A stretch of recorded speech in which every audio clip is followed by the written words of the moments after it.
of the NASA SpaceX Crew 7 mission as they return to Earth. Dragon Endurance departed the International Space Station at 8:20 a.m. Pacific Time Monday morning.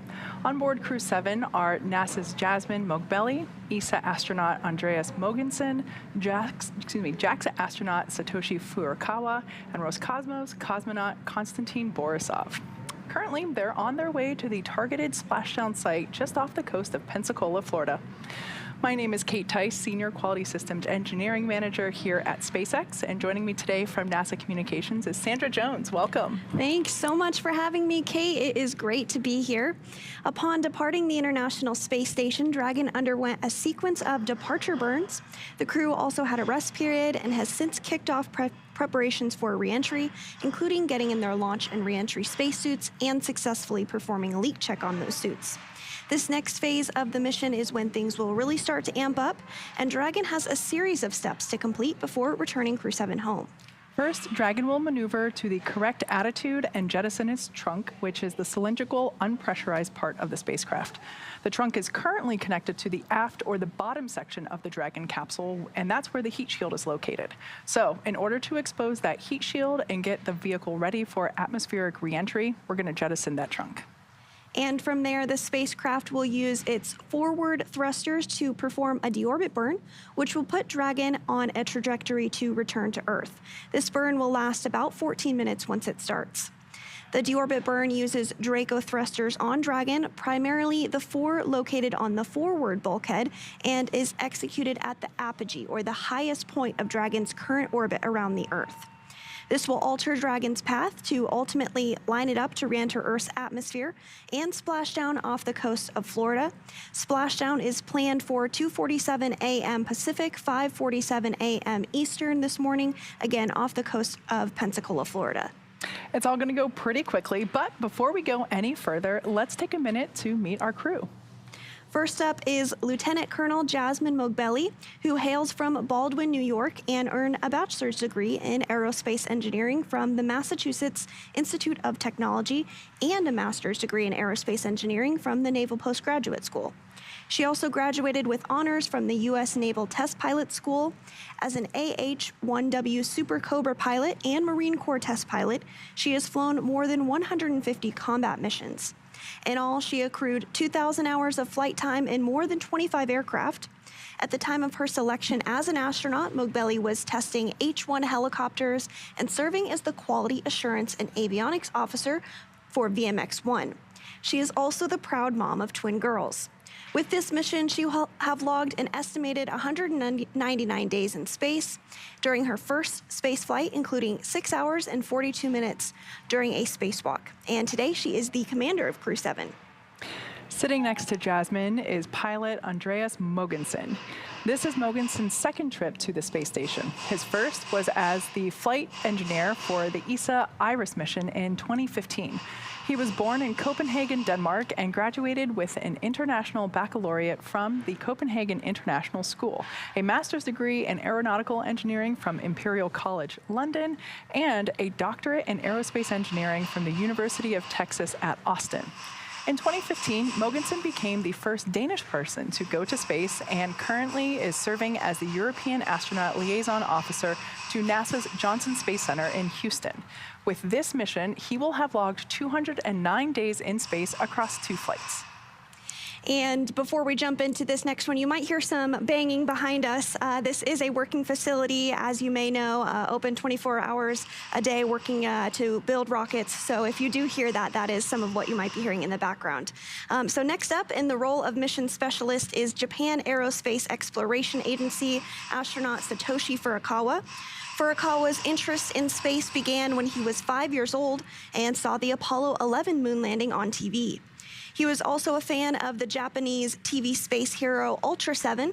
His professional career began as a medical doctor, but after seeing a news report about Japan auditioning for new astronauts to do science experiments on the space station, he decided to apply. He was selected by the National Space Development Agency of Japan to be an astronaut candidate in 1999.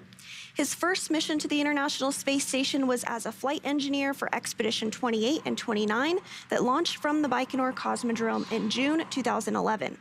Following this mission, he will have logged 366 days in space across his 2 trips to space. And to round it all out, mission specialist Konstantin Borisov was selected to be a cosmonaut in 2018, and this was his first trip to space.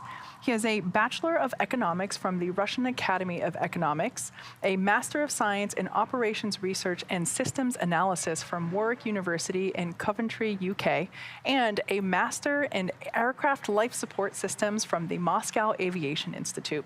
He's worked for companies such as Volvo and the Boston Consulting Group. He is also an experienced freediving instructor and an international freediving judge. He will end this mission logging 199 days in space. Now, to prepare for upcoming events, the Dragon spacecraft is currently doing a couple of things autonomously, meaning automatically. It's isolating the thermal control system fluid loops from the radiator. This system is what will help keep Dragon, the internal temperature of Dragon comfortable for Jasmine, Andy, Satoshi, and Konstantin during reentry. Dragon is also initiating separation of the claw mechanism, which will terminate all the data, the power, and the fluid connections between the capsule and the trunk. As I mentioned earlier, at the base of the vehicle is where that heat shield is located, and that's where the trunk is currently connected. So we're going to jettison that trunk in order to prepare the vehicle for re-entry, as that heat shield is a critical component of that re-entry, given the fact that it's going to be re-entering through the atmosphere. The atmosphere is going to be doing a ton of that work, creating lots of heat and friction and helping to slow the vehicle down using that heat shield. So we want to get the trunk out of the way and separate it from the capsule.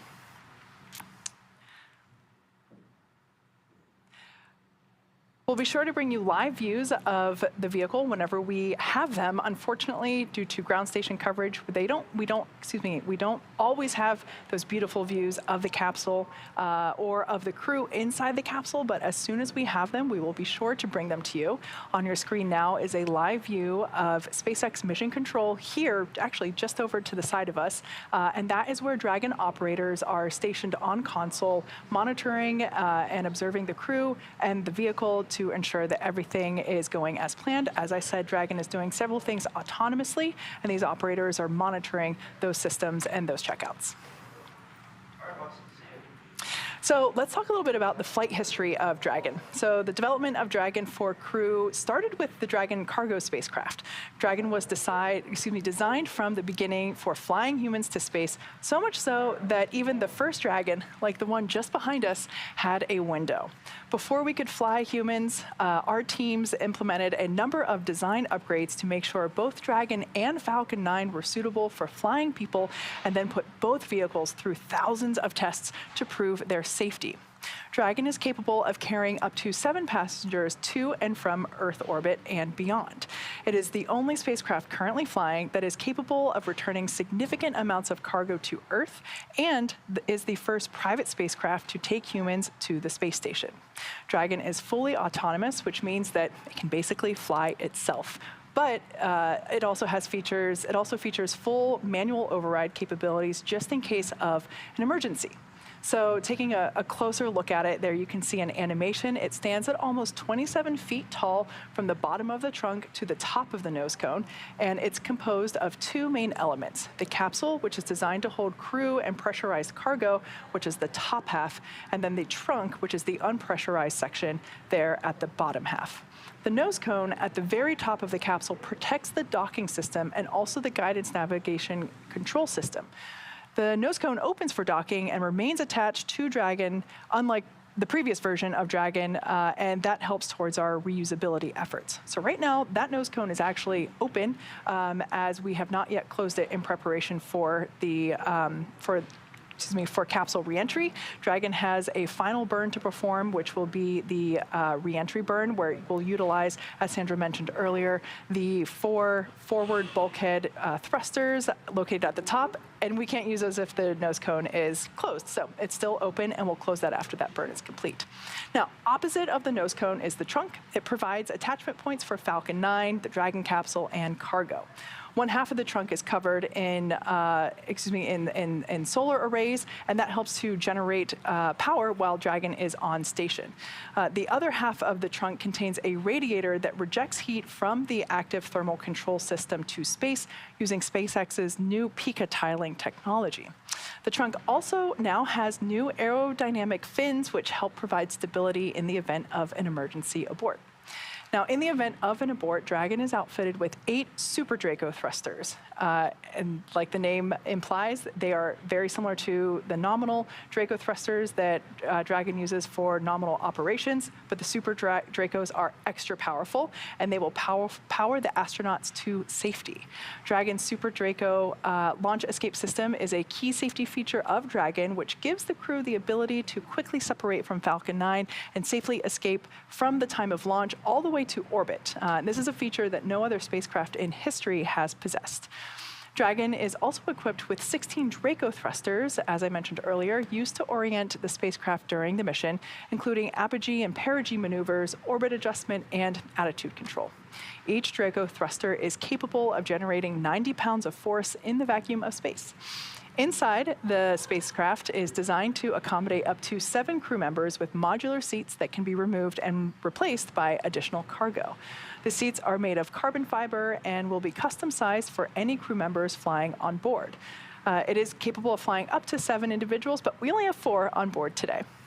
The control panel is centered between the pilot and the commander seats and consists of 3 touchscreen displays, allowing the crew to operate the vehicle and fly it manually. Once we get that onboard view of the Dragon capsule, we'll be able to see that control panel that, like I said, rests between the pilot and the commander seats. It's one of my favorite views that we get from crew missions because it makes you feel like you're inside the capsule with them. You can even see some of the telemetry and the visualizations on the screens.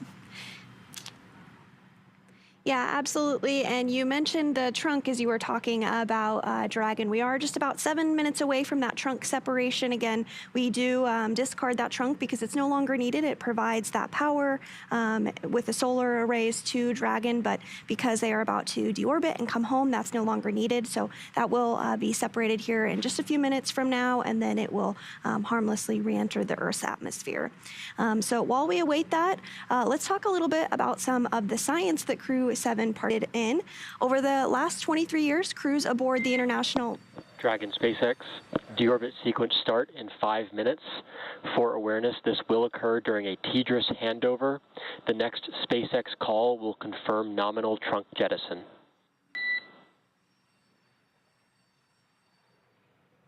Dragon Cappy started deorbit sequence in 5 minutes, and we'll catch you after transport.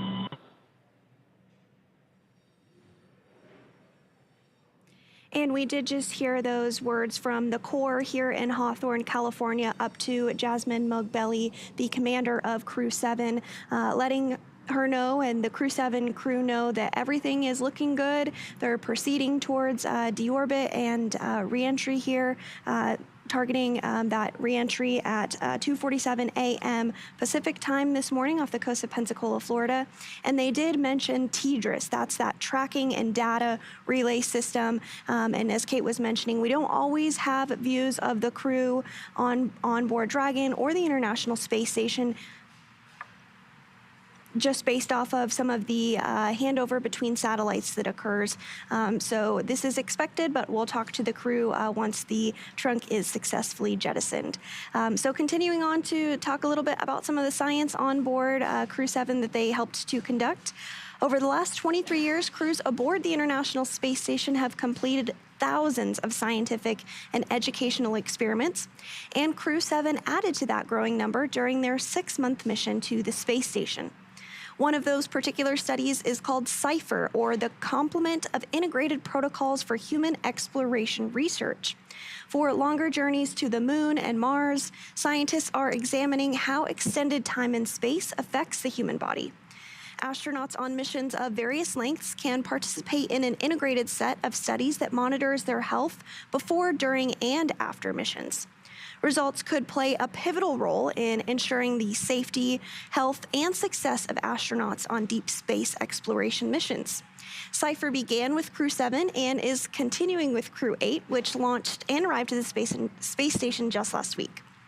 They also contributed to Sleep in Orbit, an investigation from ESA, or the European Space Agency. This study examines the physiological differences between sleep on Earth and in space.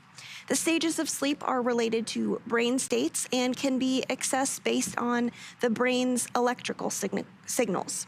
Sleep in Orbit uses an earbud EEG device that measures the brain activity of astronauts during sleep. The device was developed in Denmark to easily wear without the helmet-like network of wires used for standard EEGs, making it less likely to interfere with sleep. Results could help guide development of measures to prevent or even mitigate poor sleep and its adverse effects, enhancing safety and improving work quality during missions.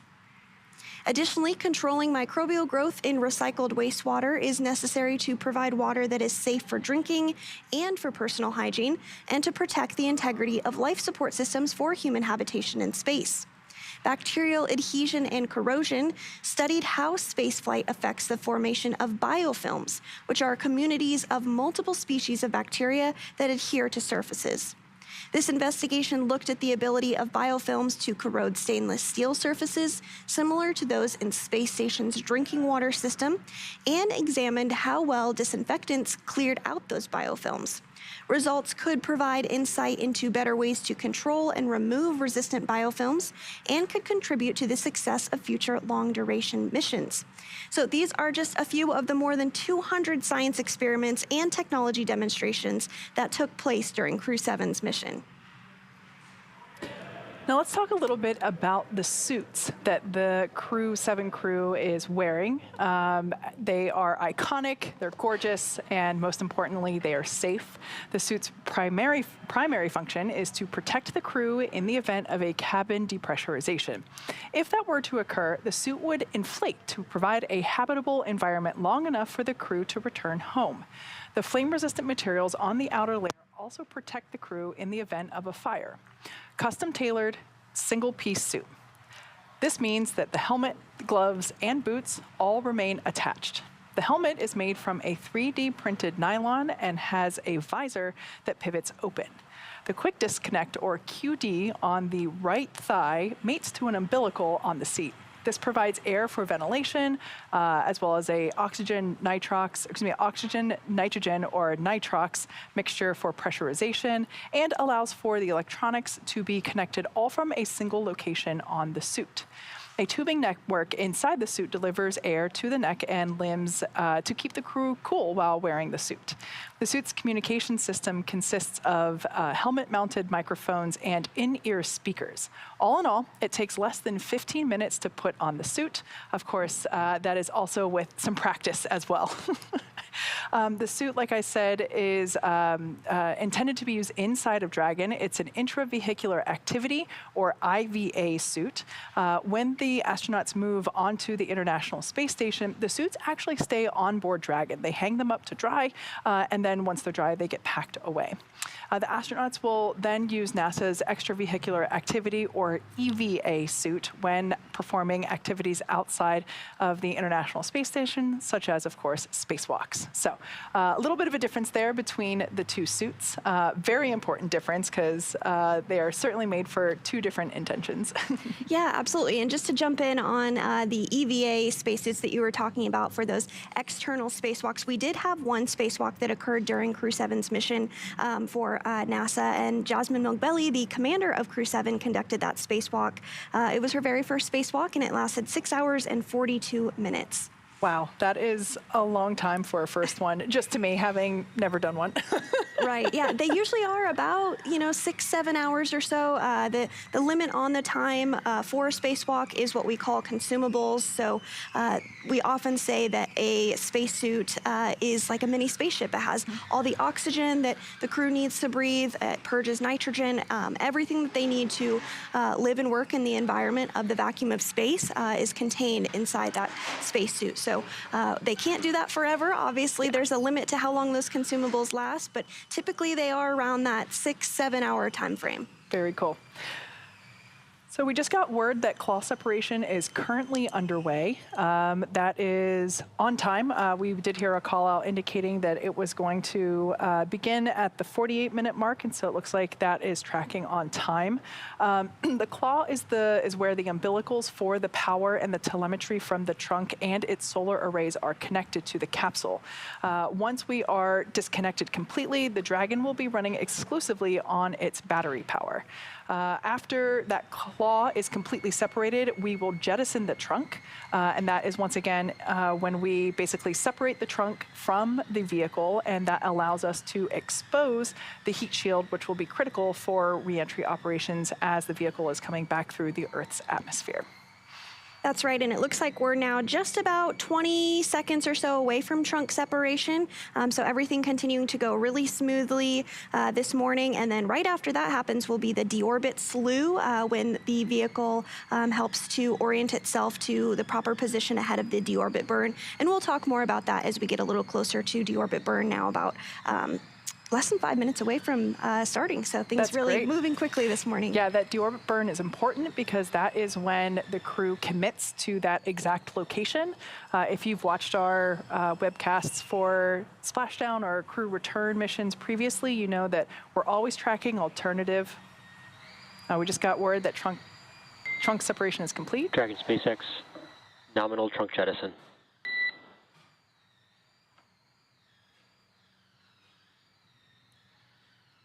All right, good news there. Thought we might hear something back from the crew, but as mentioned before, there is a TDRS handover, meaning we're switching from one satellite to another of the tracking and data relay satellite system. So we might not hear anything back from the crew right now, but we got good news from SpaceX core Arthur Barialt that the trunk has separated. So the heat shield is exposed, and that trunk will naturally disintegrate as it also re-enters the Earth's atmosphere. And the trunk served its purpose by gathering energy from the sun through its solar cells and converting that to battery power. So since we separated the trunk, we can't generate any more new power, but we don't need to since we're coming home and Dragon has enough battery power already stored on board. Yeah. Like we said, once we have views of the crew inside the capsule, we hope to bring them to you due to ground station coverage. We don't have live views through the entire show, unfortunately, and we would love to see them just as much as you, so we hope to have those soon. But I can tell you that the crew is suited up and in their seats. They performed a leak check on those suits before we started the broadcast, and everything looked good with those, and so they're basically in their seats, buckled in with the safety harness, and everything. Actually, look at that. Ask and you shall receive. There we have our first views of the morning inside Dragon Endurance with our Crew 7 crew.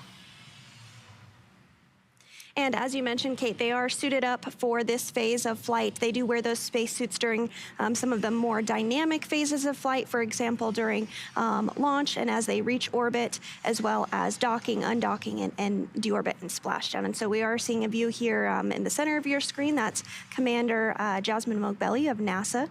This is her first space flight. And we are just about 2 minutes and 20 seconds away from that deorbit burn beginning. Yeah, we did see that the crew did have their visors in the open position. That is allowed for now. We will hear from SpaceX Core instruction to the crew to close their visors and put them in the lock position. I can't quite remember off the top of my head if that comes prior to deorbit burn or prior to the reentry phase, but we'll find out soon enough. And that deorbit burn, again, will place Dragon on a precise trajectory to return to the splashdown zone, which is targeted for off the coast of Pensacola, Florida, rather. And the deorbit burn is quite a long burn. It lasts about 14 minutes once it begins. So at this point, we're now about 1 minute and 30 seconds away from that deorbit burn beginning. Again, we're getting another view inside of Dragon here. On your left is Roscosmos cosmonaut Konstantin Borisov. And then to his right is ESA, or European Space Agency astronaut Andy Mogensen, NASA astronaut Jasmine Mogbelli, and Japan Aerospace Exploration Agency astronaut Satoshi Furukawa on the far right. So now we're getting another view of Konstantin Borisov here. And like we've said a couple times, they are suited up for this phase of the flight and will remain in their spacesuits all the way through the deorbit burn, through splashdown, and as they get onto the recovery vessel, as well as they are egressed or exit Dragon. Now, when the crew egresses from the capsule, we will utilize the side hatch, which is actually in view right here. It was that the rectangle that had the black outline just at the feet of the crew. That is the side hatch. That has been closed since when they ingressed to the capsule on launch day. So basically, when they're up at the International Space Station, they utilize the forward hatch, which is the hatch at the top of the capsule, because that's where the International Docking Adapter is located, and that's what docks to the space station and allows them to ingress and egress onto the station and into the capsule during their stay. So, and we just got a call out saying that deorbit burn has begun. This burn is expected to last for about 14 minutes. Yep, and just a quick recap here. Within the last 10 minutes, Dragon has jettisoned its trunk and initiated that deorbit burn just seconds ago, 20 seconds ago, and it is a little less than 14 minutes in all. So for these operations, NASA and SpaceX do closely coordinate with the United States Coast Guard to establish a safety zone to ensure public safety and for the safety of all those involved in the recovery operations, as well as the crew on board the returning spacecraft. Multiple notices regarding splashdown are issued to the mariners in advance and during recovery operations, and Coast Guard patrol boats are deployed to discourage boaters from entering the splashdown zones. So we do really want to stress to the public the need to respect this safety zone.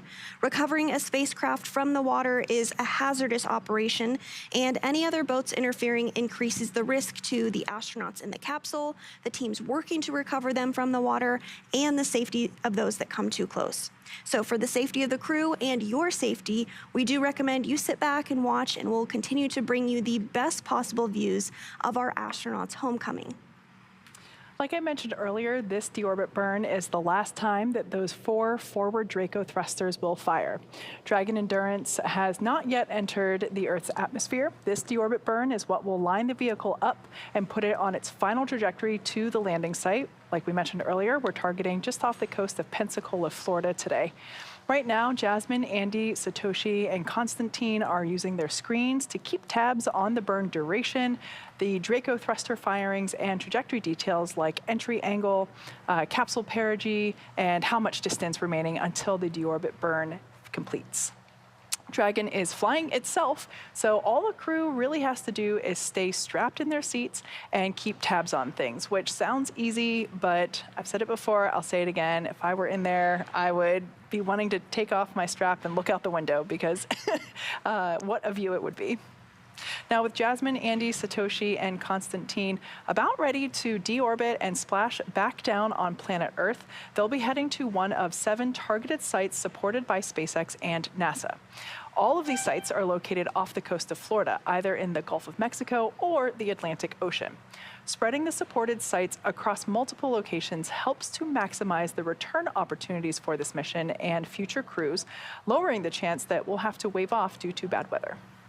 And again, NASA and SpaceX jointly selected primary splashdown location for Crew 7 off the coast of Pensacola, Florida.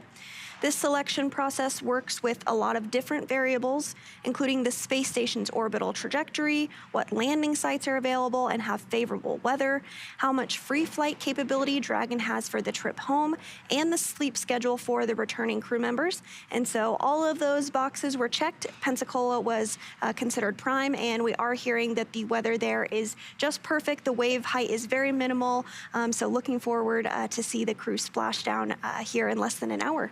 Absolutely.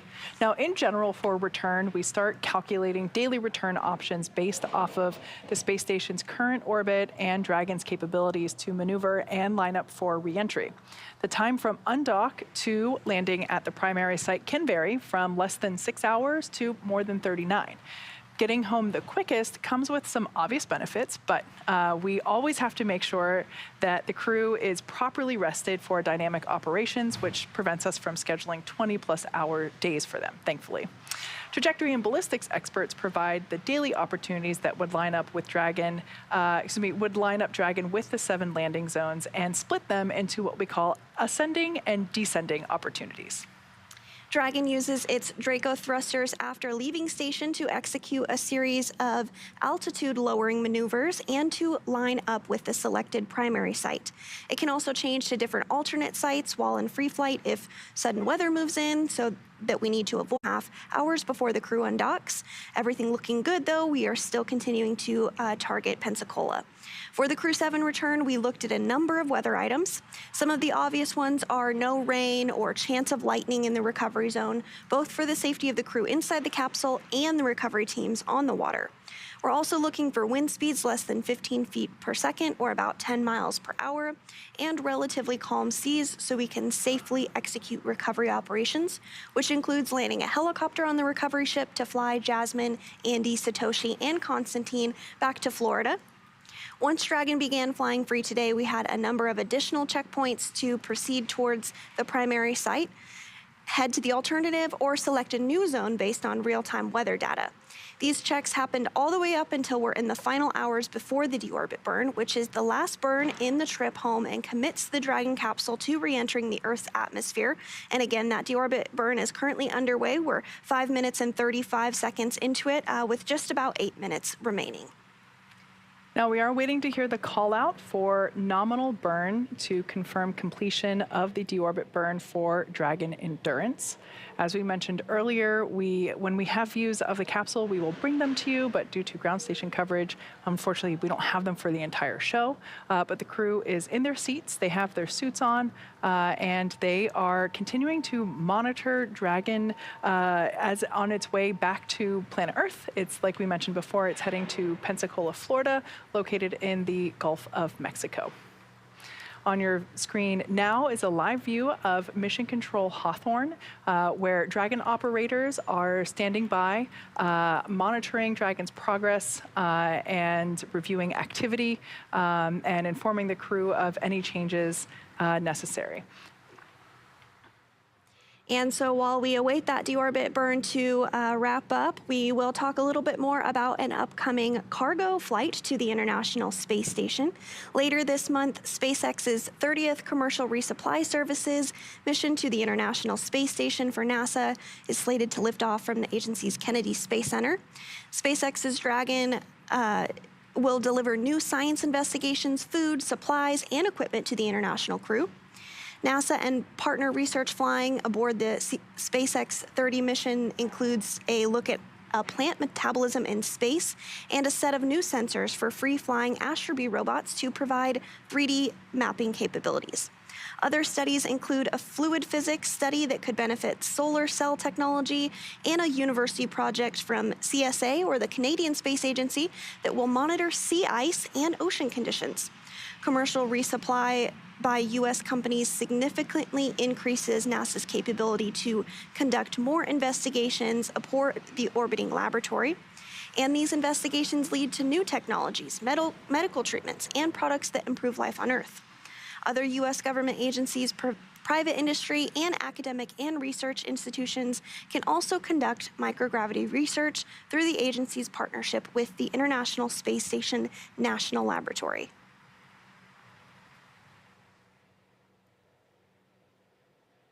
All right, let's talk a bit more with the about ongoing astronaut graduation, NASA welcomed its newest class of the next generation Artemis astronauts in a ceremony at the agency's Johnson Space Center in Houston just last week on March 5th.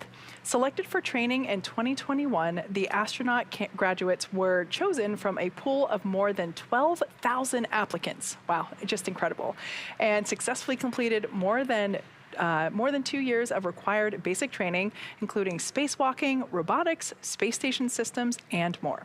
The graduating NASA astronauts, I will let you handle all the names, as I'm sure you've practiced them many times.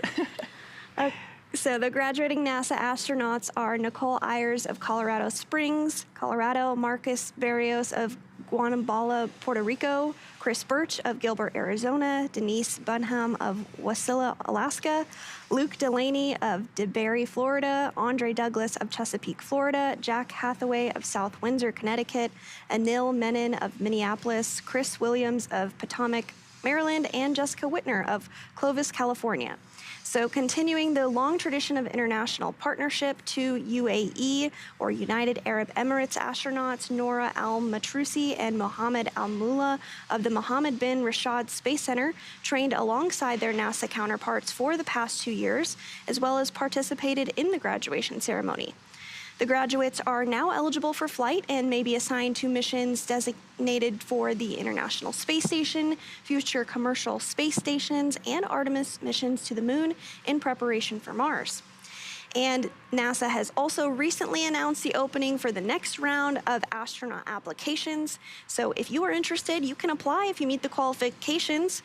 To be considered for an astronaut position, applicants must be a U.S. citizen, have a master's degree in a STEM or science, technology, engineering, or math field, and have a minimum of 3 years of related professional experience and be able to have that successful experience to complete the long-duration flight astronaut physical. The master's degree requirement can also be met by 2 years of work toward a doctoral program, a completed medical degree, or even completion of a nationally recognized test pilot school program. Astronaut candidates must also have skills in leadership, teamwork, and communications. Artemis generation astronauts will explore and conduct experiments where humans have never been, the lunar South Pole. With NASA's plans for the future of exploration, new astronauts will fly further into space than ever before on lunar missions and may be the first humans to fly onto Mars. Astronaut applications are currently open now through April 2nd, so for more information, visit nasa.gov/astronauts if you're interested in applying. I always love looking at the resumes of astronaut selection because it's just such a diverse group of people that have such incredible experiences from all parts of the world and beyond. There are people that you just look at each cadre, and it's just an incredible group of people. Special shout out to Anil, former SpaceXer, and we're so happy to see him among the group. Yeah, absolutely. It is always exciting to welcome in a new class and, of course, do the recruitment. I'm really looking forward to seeing who is selected for this next round. So again, if you're just joining us, we are awaiting the return of Crew 7 after their 6-month mission to the International Space Station, where they conducted science, research, and investigations, as well as participated in technology demonstrations. We are currently awaiting the deorbit burn to end. That is a longer burn, but it now has about a minute and 30 seconds remaining in that deorbit burn, and that's really going to help us get in the prime position to start to dip into the Earth's atmosphere ahead of splashdown. Yeah, that deorbit burn, as we mentioned earlier, is what really commits the crew into their final landing site. As we mentioned before, we always have a primary and a backup location, and so if for some reason the weather would have turned unfavorable or the landing area wasn't clear, we would have been able to pivot to a different landing zone. But this deorbit burn is what really commits the crew into that final selection. So we are targeting the primary splashdown site just off the coast of Pensacola, Florida, in the Gulf Coast, off the Gulf Coast of Florida. And we're looking forward to having them back. The crew is in their suits. They are in their seats. And, as you mentioned, they've been up there for about 6 months. And I'm sure they're really excited to come home. Yeah, absolutely. So standing by for confirmation that that deorbit burn has ended. We expect that in about 30 seconds or so. We were talking a bit about the TDRS, or Tracking Data Relay System, handover, basically just a brief time period where we may not have communications with the crew due to those satellite handovers, but we do expect to hear confirmation that that burn was nominal. Dragon SpaceX, deorbit burn complete, performance nominal. Nose cone closure initiated. And right on time. Great to Dragon copies. great to hear that that deorbit burn was successful.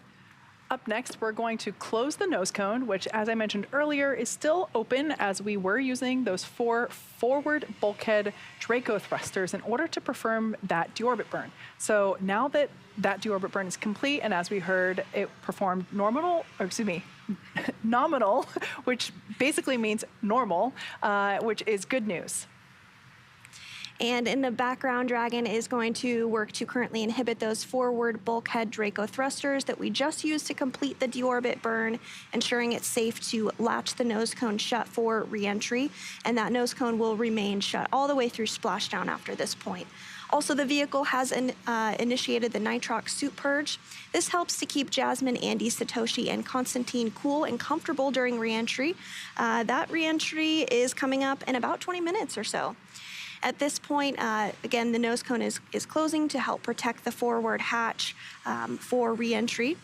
And the crew on board, Jasmine, Andy, Satoshi, and Constantine, will use their screens to monitor the locking of the nose cone, which is done by a set of hooks. So just a couple minutes out from that nose cone fully closing. It looks like we have about a minute and a half for that nose cone to close. As you mentioned, earlier, it's not just a simple shut. There are a couple sets of hooks that have to lock in. So we're expecting that to wrap up in about a minute and a half.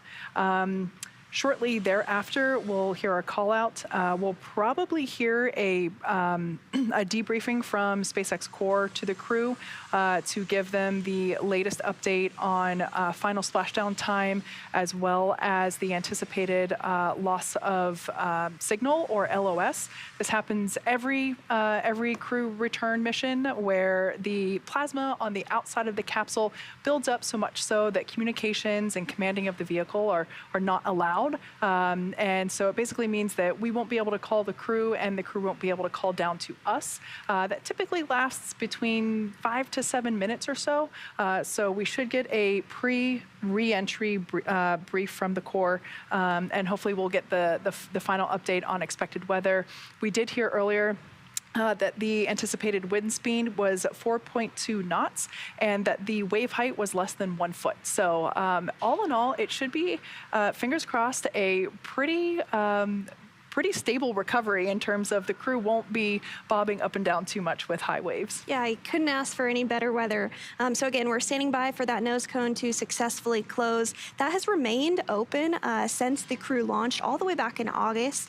The nose cone is opened shortly after launch, and the reason it needs to open is because that nose cone actually exposes all of the docking mechanisms, the umbilicals, and how the Dragon attaches to the International Space Station, and then it ultimately becomes the hatch that the crew utilizes to float on board the International Space Station.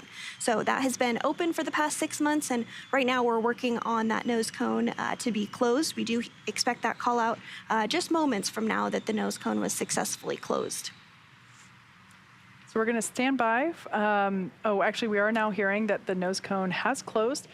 So we will hopefully hear something from the Core to confirm that, but we are seeing here that the nose cone has closed.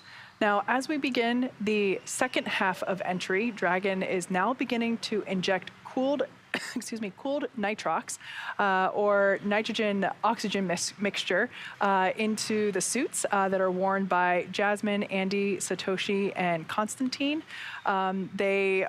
receive this air. It's also important because they will be told to close the visors on their helmets, which means that they need air. So we're going to flow some of that nitrox air, which is the same air that you breathe when you go scuba diving. So it's cooled, it helps keep them comfortable, and also provides breathing air during the re-entry phase. Now, the heat shield, we talked about that before, and it's a critical component of the capsule because the external temperatures will reach about 3,500 degrees.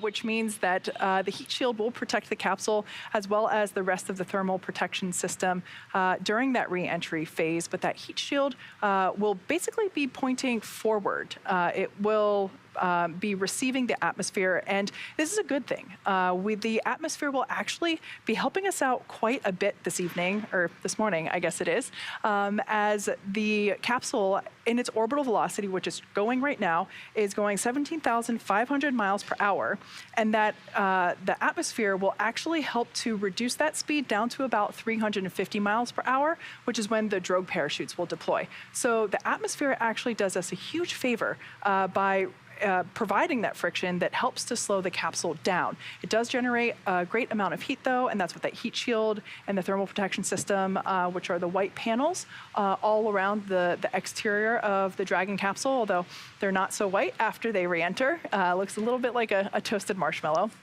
But we will get to see that live here. We are coming up to landing in just about 20 minutes or so. So we'll be able to see that for ourselves. It's one of my favorite things when we get to see the capsule being lifted out of the water and onto the recovery vessel. Now, if you've just recently joined us, we are targeting a splashdown off the Gulf Coast of Florida near Pensacola. Recovery vessel Megan is en route, or excuse me, is already there in position, waiting for Dragon Endurance to splash down. And we are expecting that splashdown to occur in about 20 minutes or so. Yeah, we're targeting splashdown at 2:47 a.m. Pacific time. So the next major milestone that we are looking ahead towards this morning is EI, or entry interface, and that is when the crew begins to re-enter the Earth's atmosphere and do that slowing down portion, which is critical to help bring their speed down ahead of splashdown.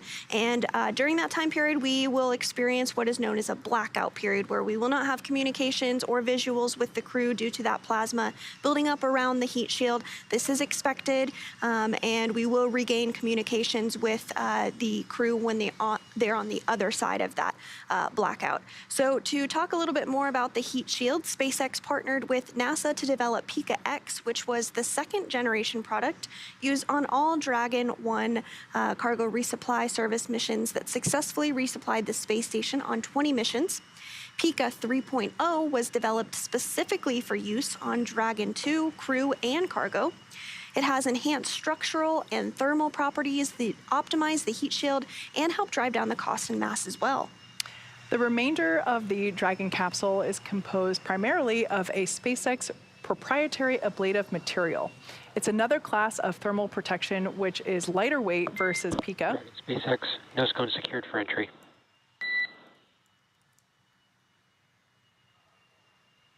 Dragon copies, nose cone secured.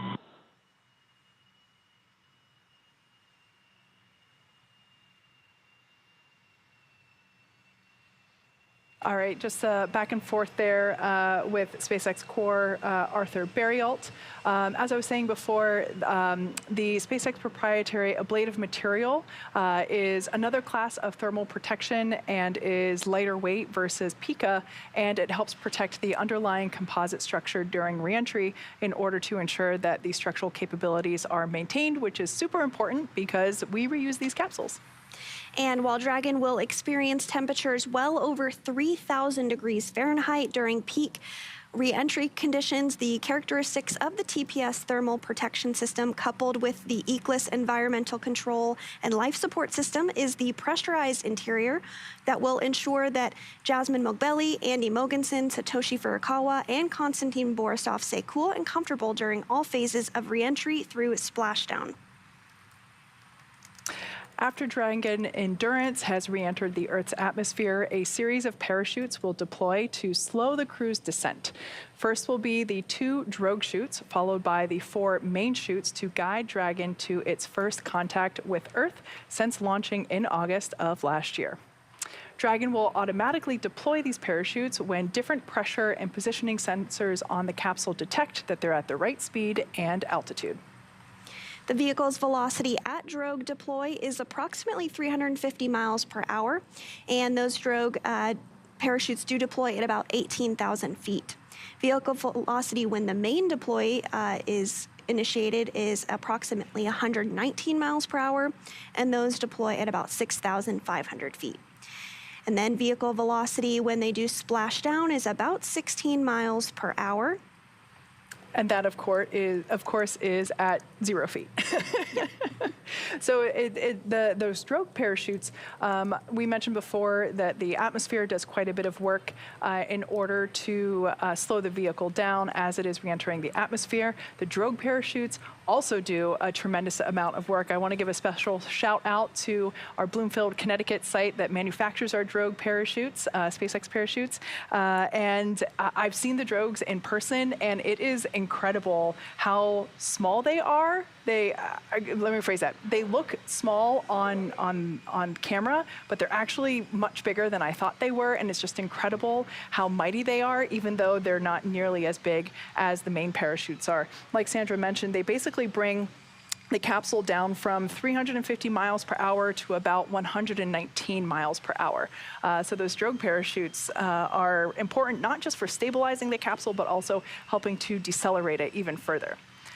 Now, after Dragon Endurance has re-entered the Earth's atmosphere, we were just talking about those parachutes. Those drogue parachutes, those will be followed by the 4 main parachutes to guide Dragon to its first contact with Earth since launching in August of last year.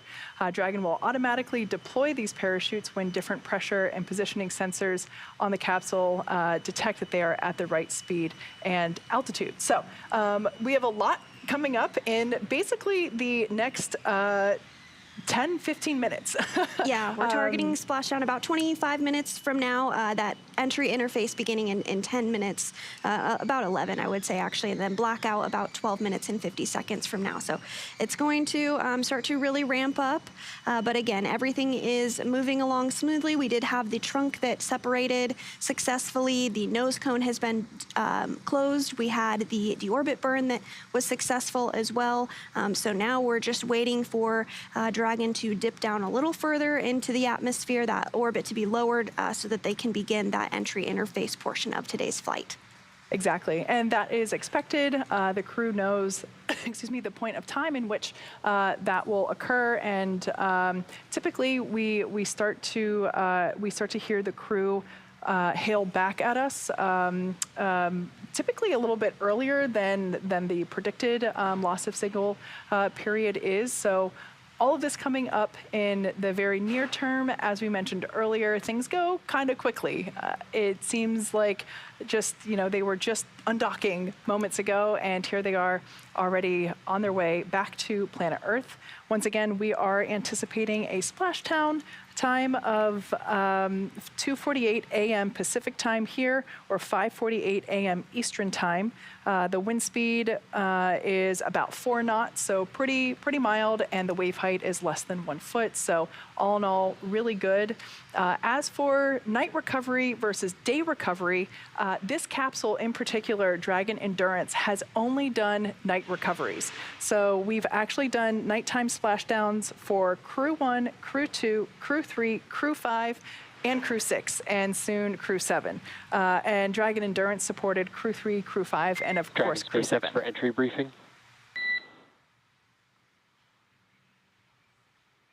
Dragon SpaceX for entry briefing. All right. Want to remind you we have an expected LOS at 0934 Zulu, expected AOS at 0941 Zulu. All other times are going to be accurate per the tablet timeline. No other updates at this time for entry. Weather remains nominal and recovery forces remain ready to support.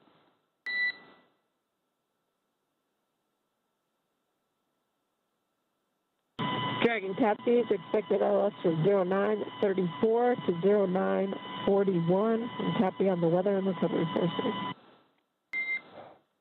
Good read back, Jaws.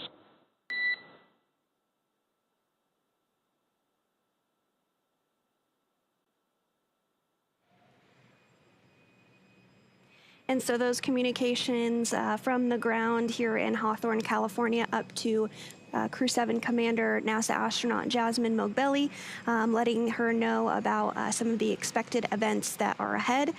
So first up will be the entry interface in about 8 minutes from now, and then that blackout period about 9 minutes and 45 seconds from now.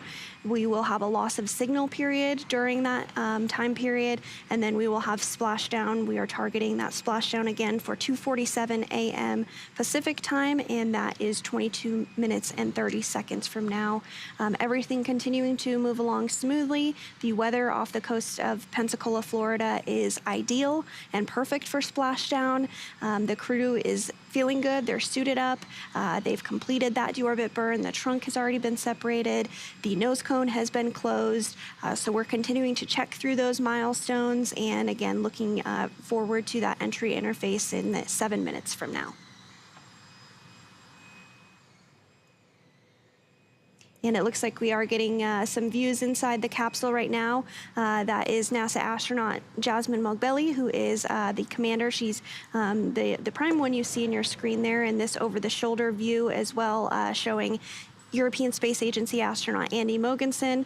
As Kate mentioned, we can see on their screens, they're monitoring everything, just keeping track of where things are at as they approach splashdown in 21 minutes and 30 seconds from now. But on their end, they don't have to do much. They are able to just sit back and enjoy the ride as Dragon is an autonomous vehicle. Yeah, that view right there, we can actually see right in the center it was showing us the splashdown zone. Once again, we are targeting off the coast of Florida near Pensacola.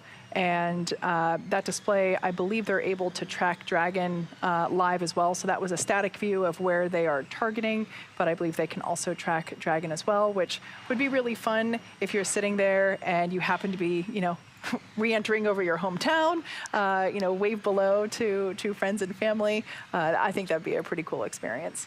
And speaking of that, Dragon will actually be re-entering right over my hometown in the middle of nowhere, a tiny town in Nebraska. But if you are in the Midwestern portion of the United States, if you go outside right now, you will have just a few minutes from now, you might be able to see Dragon as it flies overhead, beginning to fly across southwest Nebraska through Kansas, Mississippi, Louisiana, and of course, splashdown off the coast of Pensacola, Florida. So if you are anywhere along that trajectory, you can look outside and see Dragon fly overhead.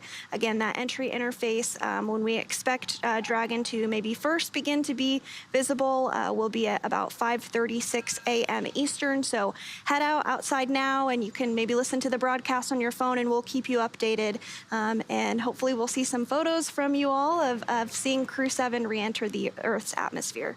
I personally haven't seen a Dragon re-entry yet, but I have been told by friends and colleagues that have seen one that it's pretty spectacular, and that it's remarkably bright, which makes sense. It is going from 17,000 miles per hour down to about 350. So yeah, there will be a bright streak across the sky, and it will look, if you've seen a rocket launch, it will look different than that. So, like you said, if you're in that area, head on out, and yeah, you might be able to see it. It's a different meaning for flyover state. Yes, absolutely, and especially with evening splashdown, the views should be pretty spectacular here. So it looks like we are now about 4 minutes away from entry interface and about 6 minutes away from that blackout period beginning. Yeah, you make a great point about views during nighttime splashdown/recovery operations. It's easy to assume that a nighttime operation is not as visible, but we have multiple vessels out there, primarily the recovery vessel Megan, with bright floodlights that we can see there. The crew is now putting their visors down in preparation for entry interface and and ultimately splashdown. This is also one of the final moments that we can see zero-G. Dragon tablets are secured, restraints are tightened, and visors are down, all 4 crew. SpaceX copies all for crew entry preparation. We are 5 minutes to expected blackout. We'll see you on the other side at 0941. Okay, copy, SpaceX. We'll see you on the other side.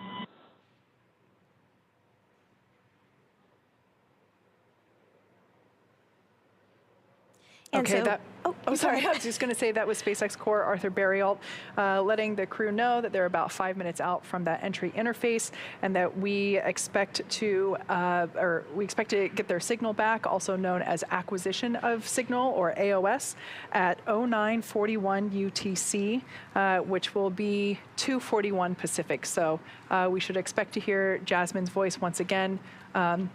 In about in 11 minutes from now. Math is really hard at this time of night, morning, whatever it is. Yep, absolutely. And we were just getting a view there of some of the stickers on board Dragon. Those indicate the other missions and the other crew that have flown aboard Dragon. So it's interesting to see more and more stickers fill up these Dragons as we fly more frequently. Again, we're about 2 minutes away from the entry interface beginning, 4 minutes away from the blackout. We will not have views of the crew or communications with them during that blackout period.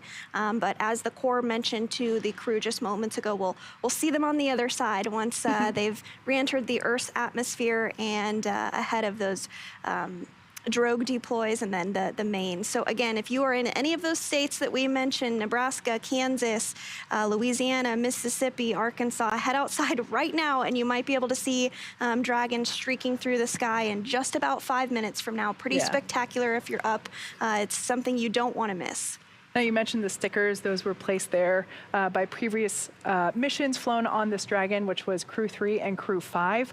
So that's a fun astronaut tradition that we have when they get to fly in Dragon. Another tradition is naming of the capsule. So since the beginning of the U.S. space program, astronauts have had the opportunity to name their spacecraft, starting with Alan Shepard naming his spacecraft Freedom 7 during the Mercury program.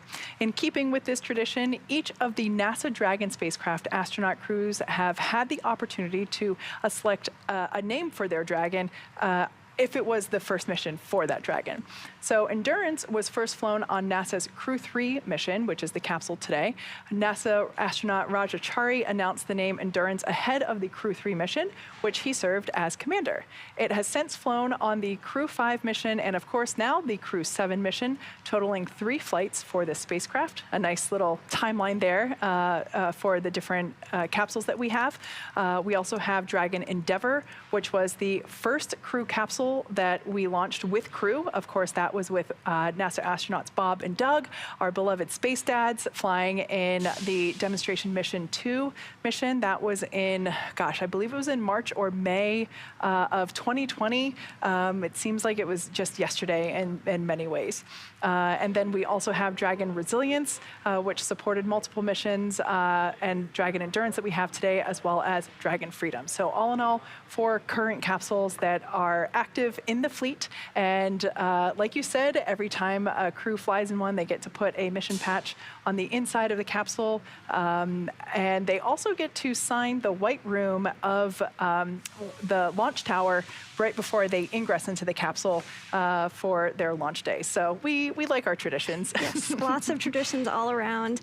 We are about 30 seconds away from the crew beginning to first dip into the Earth's atmosphere, and we'll really be looking to the heat shield to do a lot of that work. And again, because of that plasma buildup that's going to occur, we are going to have a communications blackout with the crew during this time period, expecting that blackout to begin about a minute from now.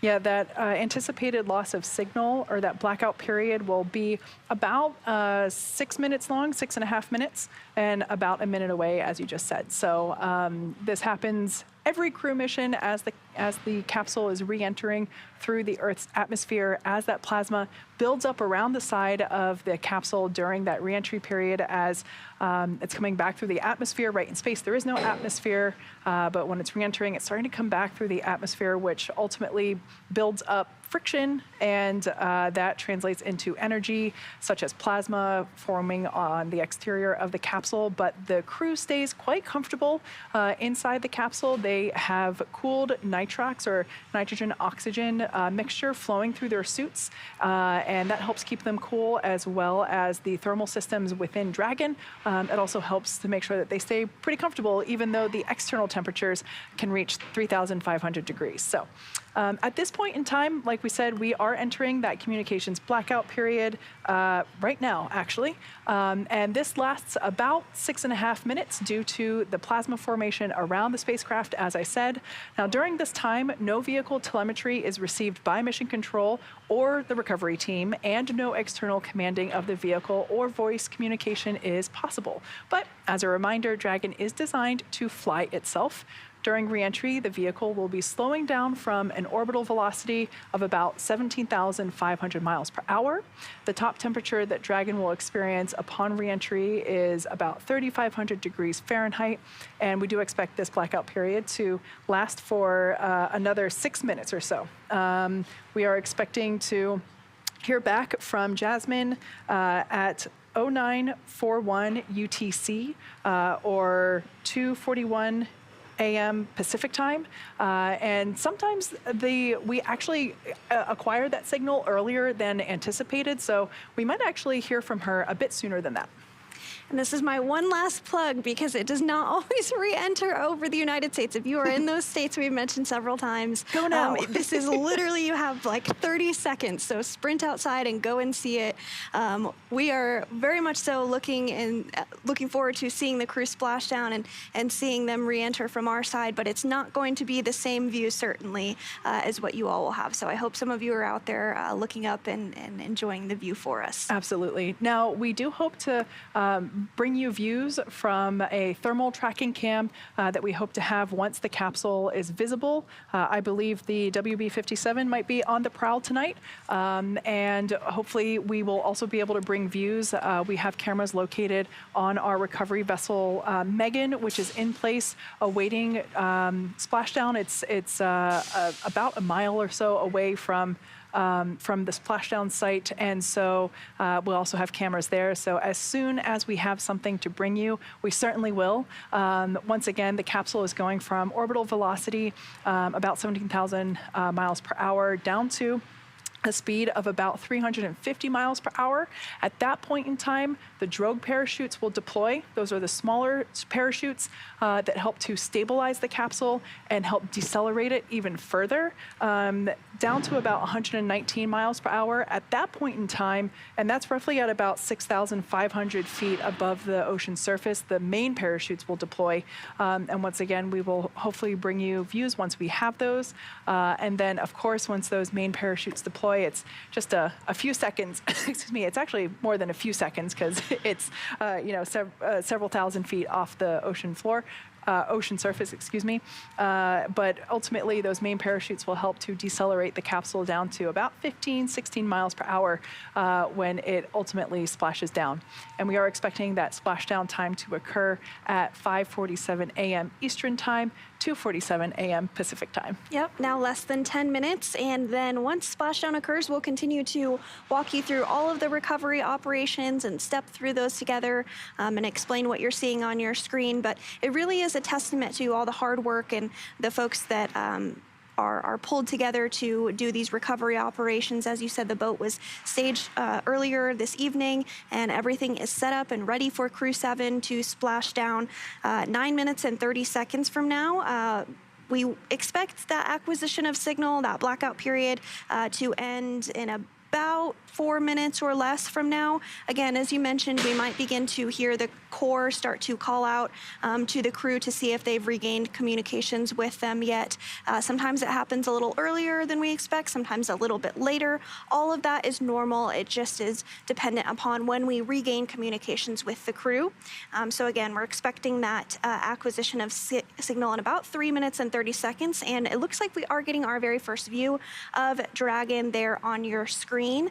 It is streaking through the sky as it continues to re-enter the atmosphere. Again, those parachutes have not quite deployed just yet, but once they are through the atmosphere successfully, we'll first see the drogue chutes deploy.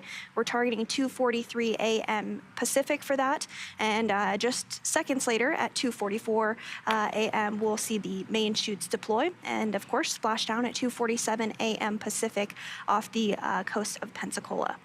Yeah, this view is a thermal view, tracking cam from NASA's WB-57 plane. I always love seeing this come through because just the brightness gives you a good idea of, and it will start to get dimmer and dimmer as we get closer to the drogue parachute deployment. This looks like it is a live view coming from Megan, which is the recovery vessel positioned a safe distance away from the anticipated splashdown site. I believe this is the tracking cam, not thermal, more, I'm not sure the right way to describe it, but it's a live view camera, but adjusted for the darkness of the night sky. So that's why the pixels on the camera might look a little wonky there. And even from this view, it's just spectacular. So amazing to see. We are expecting the acquisition of signal to be about 2 minutes from now, and splashdown, again, we're less than 10 minutes away from that, 7 minutes or so away from splashdown of Crew 7 to wrap up their 6-month science and research mission to the International Space Station.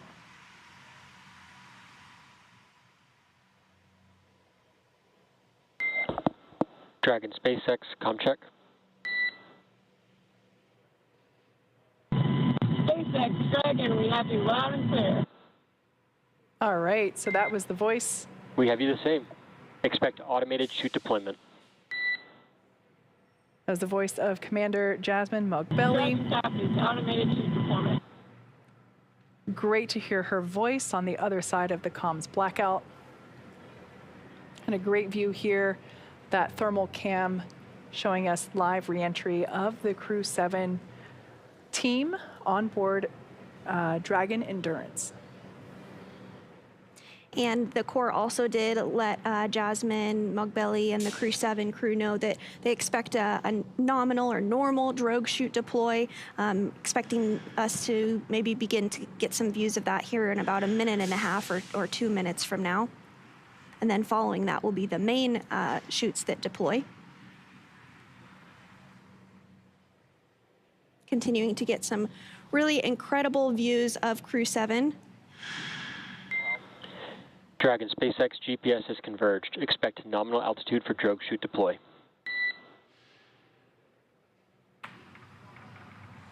All right, good news there. That's an indicator that we can expect the drogue parachutes to release about the 350 mile per hour speed, or about 18,000 feet above the ocean. As I mentioned, the streak becomes dimmer just prior to the chute deployment. This view here is coming to us from our recovery vessel, Megan, which is the large vessel that will make its way out to the capsule and ultimately pick it up out of the ocean and place it in the nest on board. Now we should see the drogues pop out brace here. For drogue window. Dragon copies. The thermal cam will provide us a much better view of the parachute deployment.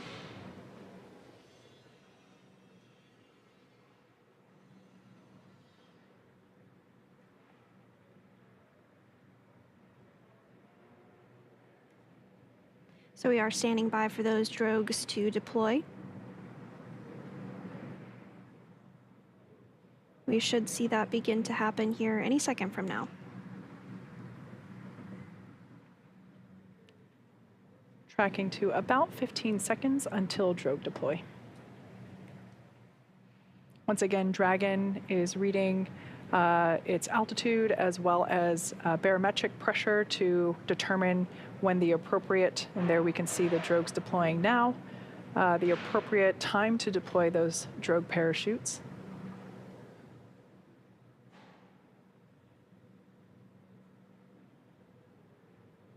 And so these drogue parachutes do help to stabilize and decelerate the vehicle ahead of the mains being deployed a short time after. Expecting mains Drogue at chute about descent 30. rate nominal. All right, that's great news there, indicating that the rate of deceleration with the drogue chutes is as expected. The main parachutes will deploy next. That will occur around the 6,500 foot mark above the ocean surface. And at that point in time, the capsule will be traveling around 120 miles per hour, and we can see those main parachutes deploying now. Those drogue parachutes will land in the ocean, and hopefully we will be able to recover them, but they kind of sink quickly sometimes, so the recovery teams will go out and try to recover those drogue parachutes for reuse on future cargo missions. We can see here. Main chute descent rate nominal. I just 1 meters. Great news there, indicating that the deceleration rate of the... Copy 1,000. So at this point in time, Jasmine is now transitioning into calling out Dragon's altitude. Beautiful thermal view there of the capsule and 4 healthy mains. It's hard to tell in this view because, again, it is thermal, but the parachutes are orange and white. If you've seen a daytime launch, you'll know what they look like, and we should be able to see, hopefully... 800 meters. Dragon is now 800 meters Copy 800. above the ocean. Now, once Dragon splashes down, the capsule will automatically cut the ties to the parachutes. This helps in the case where it might be windy. It isn't today. Wind speeds are pretty low at the moment. 600 meters. But if it were a little windy, it would help to ensure that Copy 6. that Dragon doesn't get destabilized by having the main parachutes. And we will also recover those main parachutes from as they float in the ocean as well.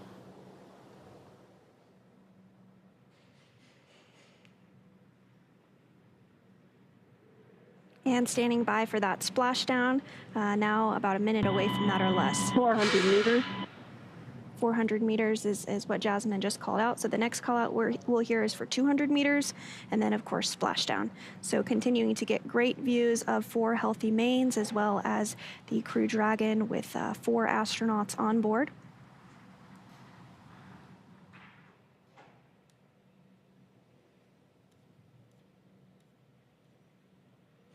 Bracing at 200. And the crew is bracing for splashdown. We do hear that the fast SpaceX copies 200 and braced. The fast boats are en route.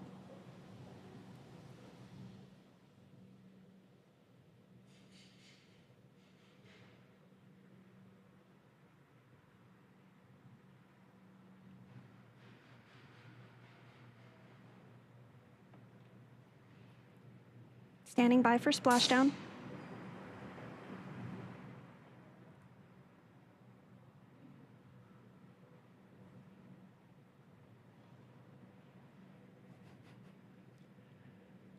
What a beautiful sight. As you can see on your screen, we have Dragon splashdown. SpaceX copies, see the same. visual and audio confirmation for splashdown of Dragon Endurance. It has now returned home, and NASA astronaut Jasmine Mogbelli, along with ESA astronaut Andy Mogensen, JAXA astronaut Satoshi Furukawa, and Roscosmos cosmonaut Konstantin Borisov are back on Earth after an approximately 18.5-hour return journey from space. The SpaceX recovery ship and team has been waiting for Dragon splashdown, and they are now making their way to that splashdown site. Yeah, it's so exciting to see Crew 7 back on Earth after 199 days in space. They splashed down at 5:47 a.m. Eastern Time, and the teams have been ready and waiting about 3 nautical miles away in preparation for splashdown. So, Dragon SpaceX, on behalf of all of SpaceX, welcome home. We're with you in 4.800. SpaceX is in 4.800. Thanks for the ride up, and more importantly, a safe ride down. And thank you to NASA.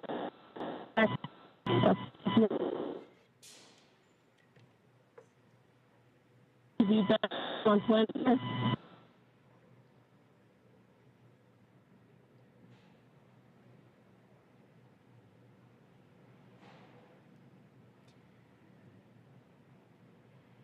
And we did hear some words from NASA astronaut Jasmine SpaceX Mogbelli. copies, mains cut. We didn't quite catch them all, but of course the sentiment was her thanks for the folks that have helped supported their mission and ensured that they got back home safely on Earth. You can see that the sea is really quite smooth. It doesn't look like it's too choppy at all. And we also did hear the confirmation that the drogue parachutes were successfully cut as expected. That is something that happens in the recovery process here. What we're looking at right now is a thermal image. And once we are able, excuse me, let me rephrase that. Once the recovery vessel is closer. I think it's stable 1.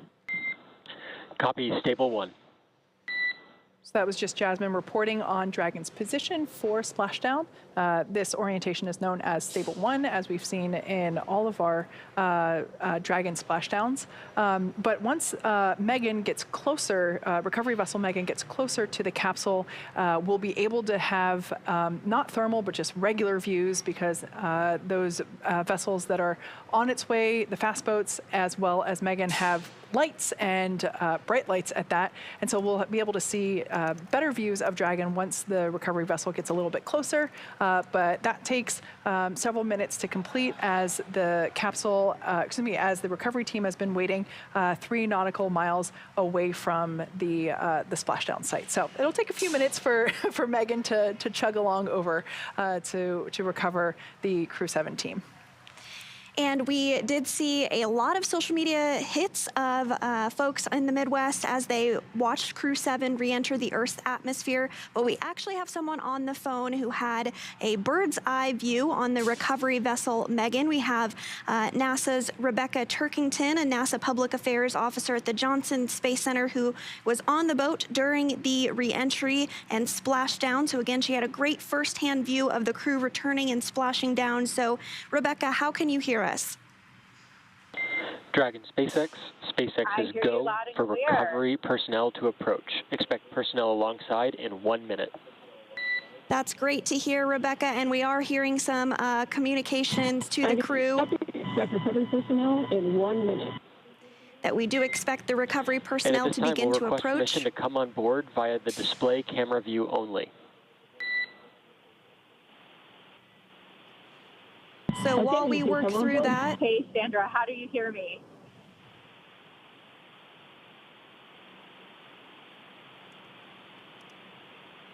And Dragon, we're good to come on board. Sandra, all cameras if you'd like.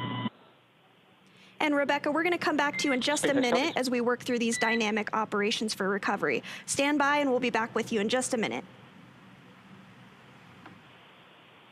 And so we did hear those communications to Crew 7, letting them know that the recovery teams would begin to approach here momentarily. So we might be able to get some views on our screens as we see those fast boats begin to approach the Dragon capsule.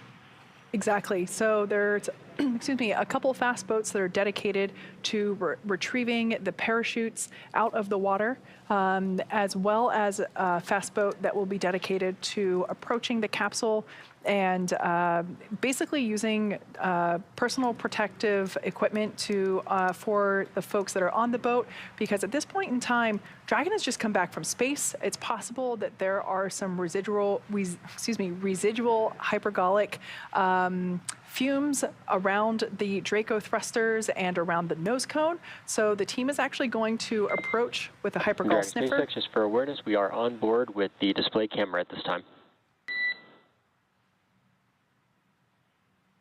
Okay, copy, on board with the display camera. And that was just SpaceX Core letting the Crew 7 team know that there it is, that view is online once again. This allows us to see over their shoulders and once again see what they're looking at on their screens. At this point in time, it should be pretty stagnant in terms of none of the Draco thrusters are going to be firing anymore. They're already back in the water, so there's no trajectory to look at.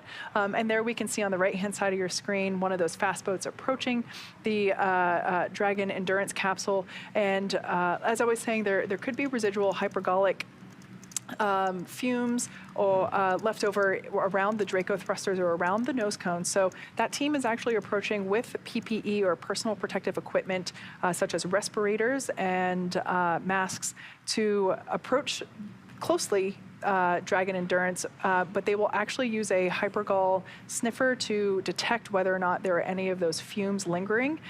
This takes a couple minutes to complete, and once they basically check and get green light in terms of no residuals, no fumes lingering, they will give the green light for the rest of the recovery team to approach the capsule and begin the rigging of the capsule for onboarding it onto the recovery vessel.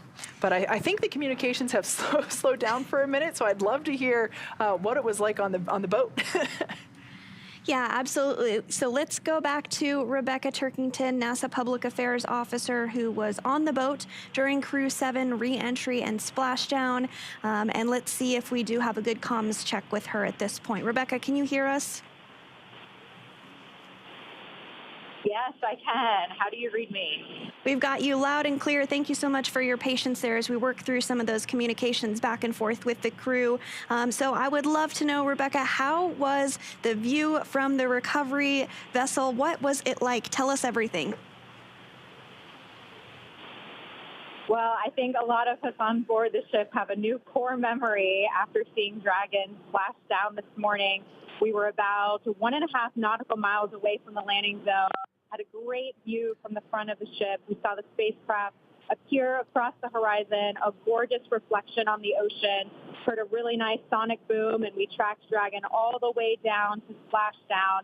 And it's great to see Crew 7 back home, and wow, just what a way to start the morning. I love to hear that. I can tell from the excitement in your voice that it was pretty spectacular. So I'm so happy you were able to witness this. So the next question we have for you is about the weather. We've been tracking the weather throughout this journey. Teams, of course, gave the go for landing off of Pensacola here today. So how have the landing conditions been from your perspective? Well, Sandra, Crew 7 may have missed out on fall and winter back here on Earth while they were on board the International Space Station, but they're going to get a little taste of it this morning. It's in the low 40s out here, but winds are very light, coming in about 2 miles per hour, and we have just about 1 foot of wave height. You can really barely feel it on the ship right now. Wow. So conditions are about as ideal as they can be when it comes to those wind and waves, but it will definitely be a very refreshing first breath for the crew that they take back here on Earth. Absolutely. That sea really looks glass-like almost. So just a couple more questions for you.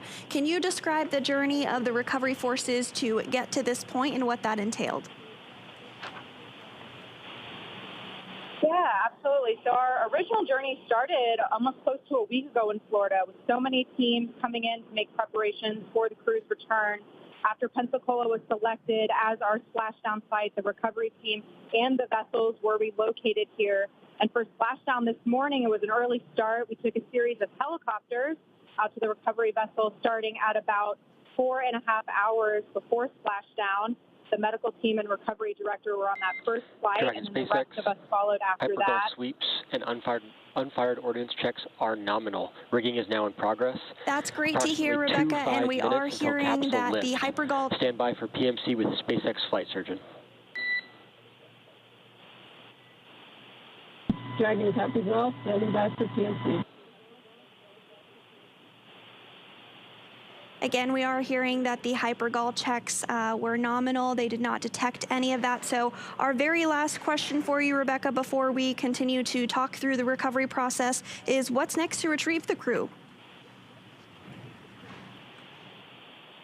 Yes, I'm sure you'll walk everyone through how Dragon's going to be hoisted onto the recovery vessel. After the crew has egressed the vehicle on the ship, they will head over to the med bay where they'll get checked out by our medical team, and they'll also start to take off those white dynamic spacesuits. And after their medical checks, they will board a helicopter and head to the airport, where a plane is waiting to take them back to Houston to begin their post-flight period. I also wanted to mention that the crew is not the only ones on board Dragon. We also have really important cargo and science from experiments that are going to deliver benefits for people back here on Earth. So the cargo team will also start working this morning through the rest of the day to inventory and process those high-priority cargo items. Some teams are going to come in here to Florida to pick those up, and then others we are going to ship out to various national centers. So it's just been such a beautiful splashdown this morning, and so happy and proud to be here. And with that, I'll turn things back over to you at Hawthorne. Well, there you had it, a firsthand experience of what it was like to witness Crew 7 splash down off of Pensacola. Thank you so much for your time, Rebecca. That was Rebecca Turkington, NASA Public Affairs Officer at the Johnson Space Center in Houston, Texas. All right, so as you can see there on your screen, that's a live view on the left-hand side inside Dragon Endurance. On the right-hand side is thermal cam tracking the recovery operations. Dragon SpaceX ComCheck on Dragon to ground public. We've got you loud and clear. All right, have you the same. I'll be back on board with updates as we get closer to capsule lift.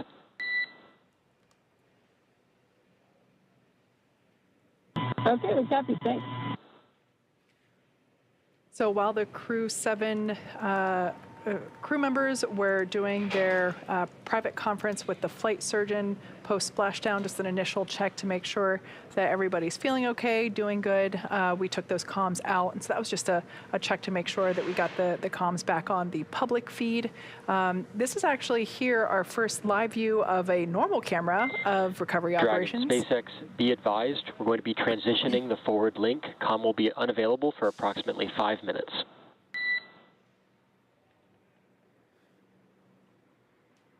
Okay, Dragon copies. Comm will be unavailable for approximately 5 minutes. So at this point in time, the recovery team is kind of split in half. Half of them are located on the recovery vessel Megan, which is the location from which we were receiving that camera view that we just had previously. This one is obviously coming from inside the Dragon capsule. But the other half of the recovery teams are in those fast boats. They've been tasked with retrieving the parachutes from the water, as well as performing the safety checks post-splashdown. Once again, those were basically performing checks to make sure there weren't any hypergolic or pyrotechnic residuals, which, obviously pyrotechnic could be dangerous for explosive reasons, but hypergolics are incredibly poisonous if you breathe them. So we weren't able to see it super clearly on the screen.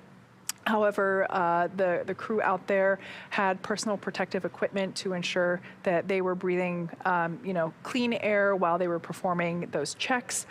Those sweeps we heard were nominal, so that was the green light for the other portion of the fast boat crew to approach. And there is actually a SpaceX recovery team member crawling around the capsule at this moment in time. Hopefully we can get that view back momentarily. It looked like there might have been something in the way of the camera previously, but when we have that view back, we'll bring it to you. But there's an individual responsible for basically securing the harnesses around the capsule itself. Those will be used to lift the capsule out of the water and onto the recovery vessel. But of course, those straps have to be put in place by hand. So there's somebody, actually you can, I think that was actually Jasmine's hand that we saw in the shadow. I thought maybe we might be able to see the the shadow of the individual crawling around the capsule through the window. But yeah, there's somebody actually crawling around to place those harnesses in the correct position and secure them. There's a number of harnesses that are required as the vehicle itself is quite heavy. And once those are all in place, we will lift the vehicle up into the recovery vessel using hydraulic lifts, and that will basically put the capsule onto the vessel in a nest, which is movable.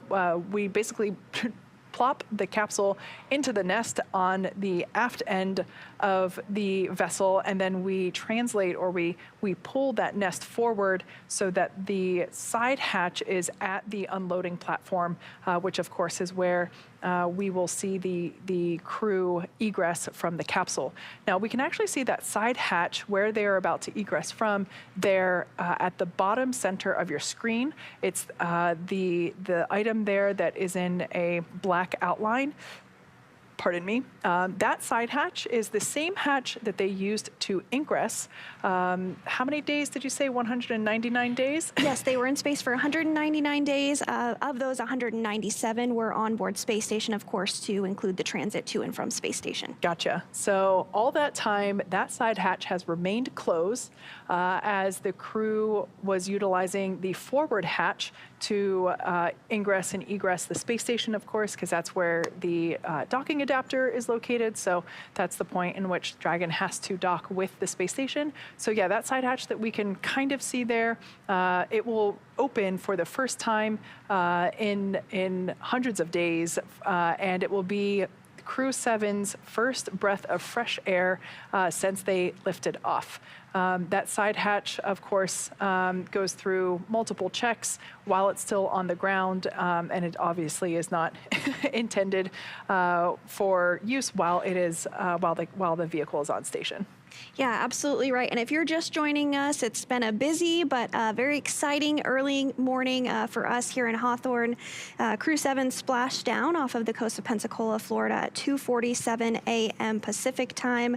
The crew is still in the capsule awaiting to be fully recovered while the team works through that. They'll eventually, as you were discussing, Kate, be moved onto the boat and be able to get out of the hatch that is directly in front of them. But just some quick facts about the Crew 7 mission. As we said, they spent 199 days in space total. Of those, 197 were spent on the International Space Station. They completed 3,184 orbits of the Earth and traveled more than 84,434,000 statute miles around the Earth, which is just a massive number when you think about it. Andy Mogensen has logged 199 days in space over his increments. Of course, he was a part of Expedition 69 and 70, and will have totaled 209 days in space, including time from his previous spaceflight. This is NASA astronaut and commander of Crew 7, Jasmine Mogbelli's first space flight, so of course she's logged 199 days in space. Satoshi Furukawa of the Japan Aerospace Exploration Agency has the most time in space of this crew. He has logged a total of 366 days in space over 2 flights. And Konstantin Borisov of Roscosmos has spent 199 days in space as well. This was his very first space flight. Just a couple more fun facts for you all. The crew saw the arrival of 7 visiting vehicles, which included 2 SpaceX cargo Dragons. That was SpaceX 28 and SpaceX 29. Dragon SpaceX, com check. Dragon has you loud and clear. How many? Loud and clear. Forward link transition is complete. Copy. And so we did hear that call out a few minutes ago that there would be about a 5-minute comms outage while they work to get communications configured. All of that is now configured properly, so we might hear some more communications back and forth with the crew ahead of their recovery and placement on the recovery vessel. But just to continue those fun facts for you all, so the crew did see 7 visiting vehicles arrive. They saw 7 visiting vehicles depart, and there was 1 spacewalk that took place during the Crew 7 mission, and that included NASA astronaut Jasmine Mogbelli for a 6-hour and 42-minute spacewalk, the very first in her career. Wow, what an incredible stay on station. And the hundreds of science experiments that they also contributed to as well, so they were certainly busy during this increment. I bet they're probably looking forward to a nap or two once they are back on firm ground and have gone through their end of mission proceedings. Yep, absolutely. And once they are successfully on the recovery boat, they will take that helicopter back to Florida since they splashed down off the coast of Pensacola, and then they'll ride in a plane back to Houston and complete some additional medical checks, some rehabilitation, and then for both Satoshi and Constantine, they'll fly back, and Andy as well, they'll fly back to their respective countries. This was the very first mission, actually, where every single seat is occupied by a member from a different space agency. So that's exciting to see as well. Very cool. Now, on the note of recovery after performing a long duration space flight, we will be assisting the crew members outside as they egress through the side hatch. This is standard procedure for NASA crew missions, because they have been up there for an extensive amount of time. And of course, the body changes while you're in microgravity. Dragon SpaceX rigging is complete. Approximately 5 minutes until capsule lift. All right, so that's great news there. Dragon Cap is about 5 minutes to lift. So you can see the recovery platform there in the foreground of this particular view. That is exactly where the crew will ultimately be assisted to. And then we can see the Dragon capsule in the background there, bobbing very gently in the silky black waters there. I have to say, I've covered, this is probably my 6th, maybe 7th Splashdown webcast, and this is, to my memory, the smoothest sea I've ever seen. Some of the views that we had earlier, the water just looked like glass. The waves are so calm. So it's great to see. Obviously, those make for easier, quicker recovery conditions. We did hear about a minute ago that we're 5 minutes out, so now 4 minutes out from lifting the capsule. There is a hydraulic lift there at the back end of the capsule. Oh, there's a great view of it there with our recovery team members positioning the hydraulic lift into place. The team member that was on the capsule, I think they may have jumped off already. Yeah, it looks like the fast boat is departing. So that's always one of my favorite, but also like terrifying moments to watch, is that SpaceX team member with, oh, actually, no, they're still there. So the area where they're standing is actually the bay where the main parachutes are packed. So all 4 parachutes are packed so tightly, they fit back there into that bin you could think of.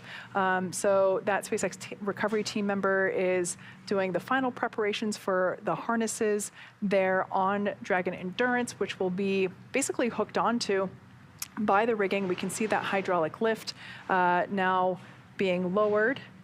Once everything is attached, we will see that individual that is on the capsule jump off into the water. And of course, we don't want them to be on the capsule while it is being translated up and onto the vessel for obvious safety reasons.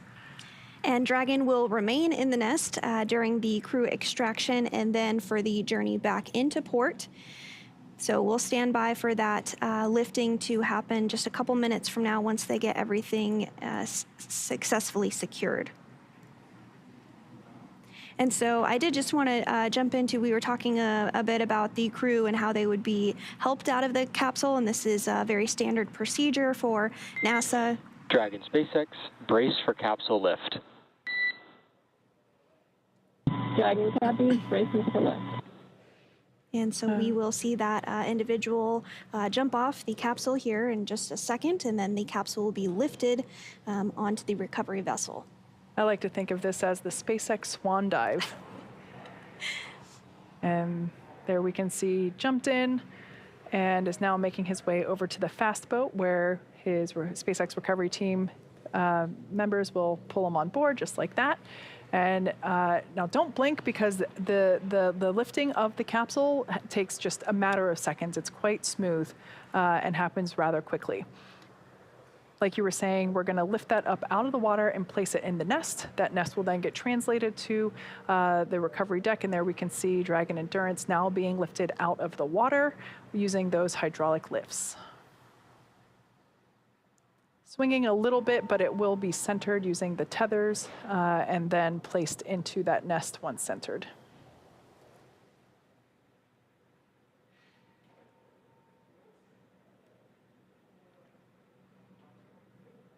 All in all, this seems like a pretty quick recovery.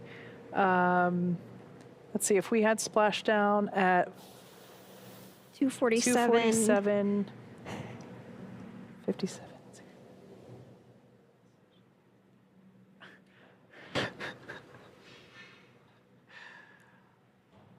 I don't want to call this for sure, but this definitely feels like one of the fastest recoveries I've ever been a part of. SpaceX, welcome aboard the recovery vessel. Recovery personnel are now completing final checks and stand by for translation to Egress platform. Tracking copy.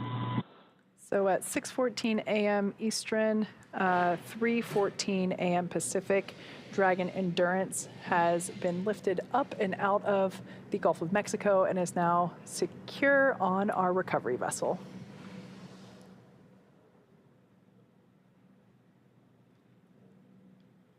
And so next up, we will see Dragon appear to slide forward as it gets a little further in on the recovery vessel. And then the team will work to open up that hatch and get the crew out. Again, we do expect the crew to be assisted in getting removed from the capsule because they have been aboard the International Space Station for the past 6 months. Even though they work out for a couple hours a day to maintain bone and muscle health, the adjustment back to the 1G environment on Earth can be something that takes a little getting used to. So as a safety precaution, we always do just help any of our crew members returning from space out of the vessel. So again, we're about 30 minutes or so since we splashed down, or since Crew 7 rather splashed down off the coast of Pensacola, Florida. They're already on the recovery vessel, and we are just awaiting the next steps in the process in order to get the crew out safe and sound.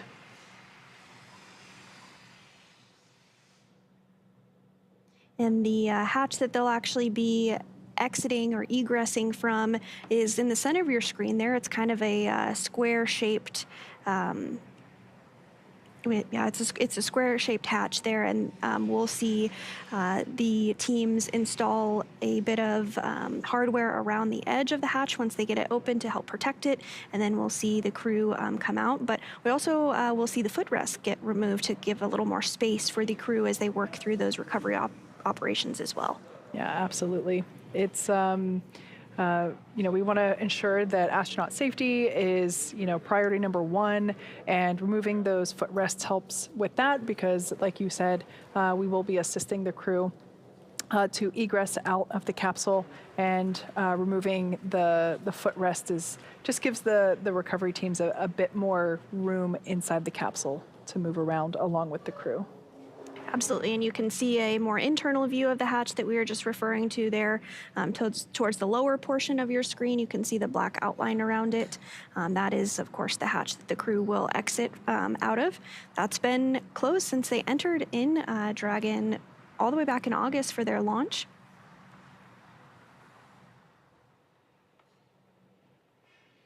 For those of you that have just recently tuned in, we had an on-time splashdown of Crew 7 at 5:47 a.m. Eastern, 2:47 a.m. Pacific, and just 3 minutes ago, the Dragon Endurance capsule, excuse me, was lifted up and out of the water and into the nest of the recovery vessel. The recovery vessel utilized for Gulf operations is Megan, and one not being used today is for the Atlantic operations. What we see here are, this is a cool view because we can see it better now. I want to point it out before we lose it, is that bay where the main parachutes are stored. That is the rounded square just below the side hatch, right underneath where that individual is stepping into.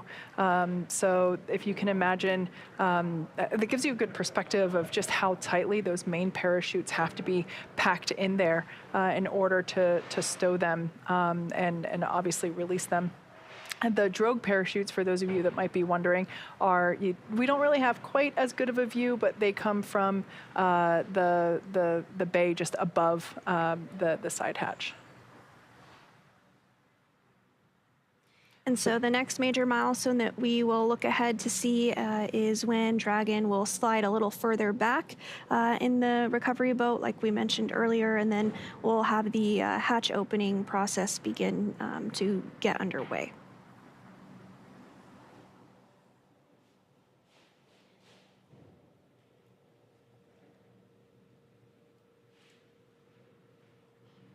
So again, everything continuing to go really smoothly this morning following a splashdown at 2:47 a.m. Pacific of Crew 7, completing their 199-day mission in space, 197 days aboard the International Space Station.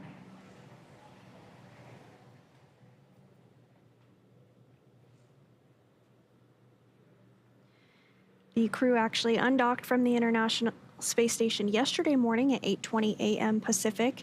So like we mentioned, a little less than 24 hours for their journey back to Earth. But everything going smoothly. They splashed down successfully off the coast of Pensacola, and now the recovery team is just working through those procedures in order to get the hatch open and get the crew out here shortly.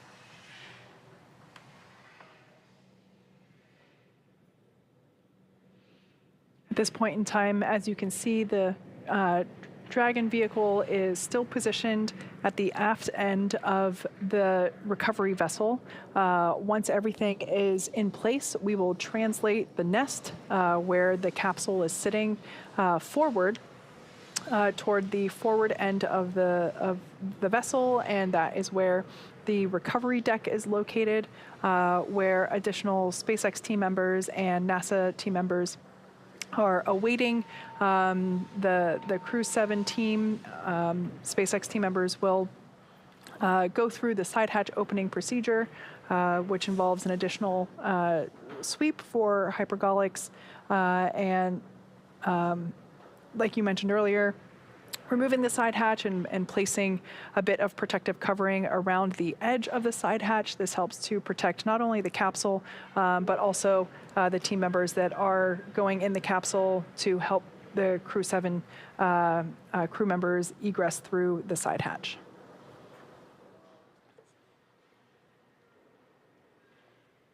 So it does look like they are starting to wrap up this portion of Dragon being in the nest. So we should expect that translation to occur here in just a couple minutes from now.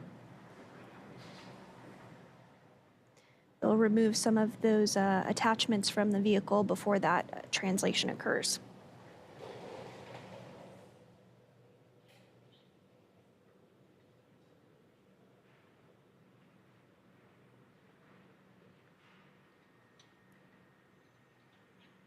And so from this view, we do have a pretty good view of both the nose cone being closed, which closed prior to splashdown, but that is the hatch that the crew used when they docked to the International Space Station, as well as entered the International Space Station. It's not the one that they're going to exit out of this morning, though. They're going to exit out of that side hatch there. You can see it in the middle of the Dragon capsule.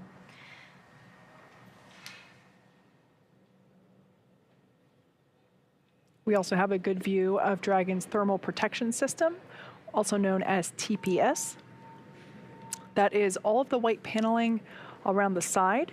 Of course, after re-entry, it is a little less white than before. If you recall, on launch day, it was a pristine white, and that is not the case anymore, as the thermal protection system has done its job, and quite beautifully.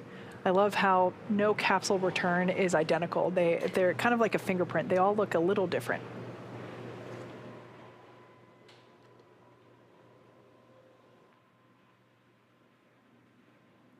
And following the crew getting out of the Dragon, they will, as we mentioned, be taken by helicopter back to shore, and then eventually back by plane to Houston, Texas.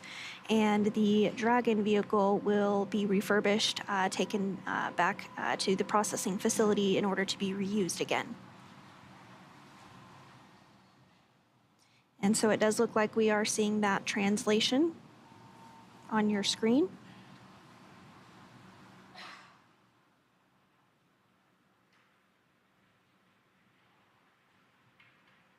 And another view here, we can continue to see that translation as it occurs.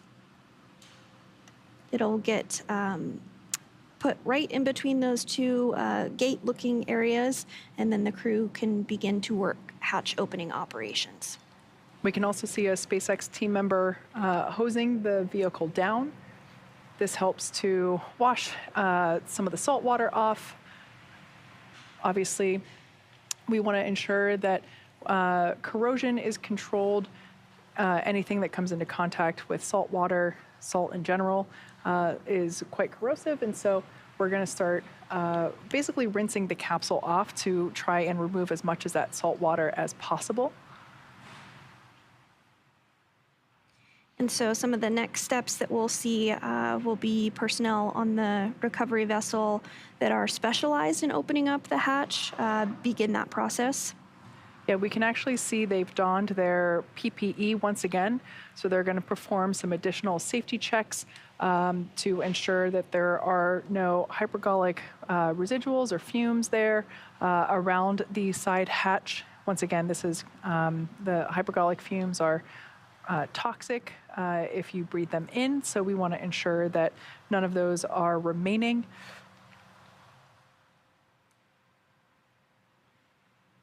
And this view back inside Dragon, as you can see, NASA astronaut Jasmine Mogbelli, commander, and ESA, European Space Agency astronaut Andy Mogensen.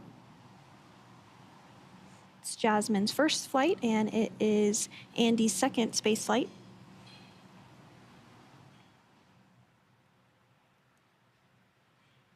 And so we also do have medical doctors on board that help to take care of the crew after the hatch opening and will conduct a series of initial checks before they are flown off by that helicopter back to shore.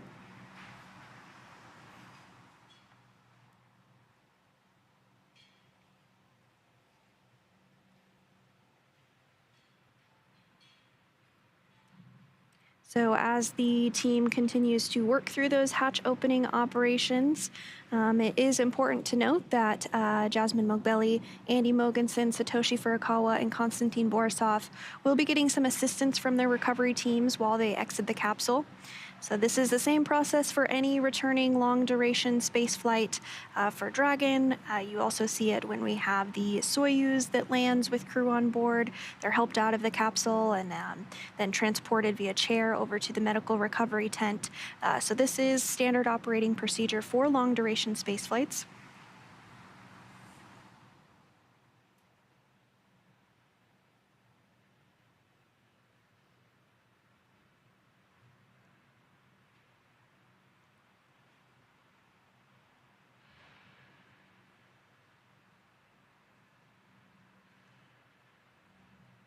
So it hasn't even been an hour since Crew 7 splashed down at 2:47 a.m. Pacific, and they are already on the recovery vessel. The team has secured them in the Dragon's nest and completed that translation maneuver to get them a little bit closer into the prime position for hatch opening. And they are beginning to step through some of those procedures to get that hatch open here shortly. Getting another view here of the hatch. You can see it pretty clearly in your screen. And we can see that they've removed the access panel on the side hatch. Excuse me. That side hatch access panel basically protects the location where we perform the side hatch leak check. So we will... Dragon SpaceX, stand by for side hatch opening and egress. We'll be passing you off to the recovery team, and see you back in Hawthorne soon. Dragon captains, they're here. So yeah, that side hatch access panel is where we are able to untorque as you can see in action now.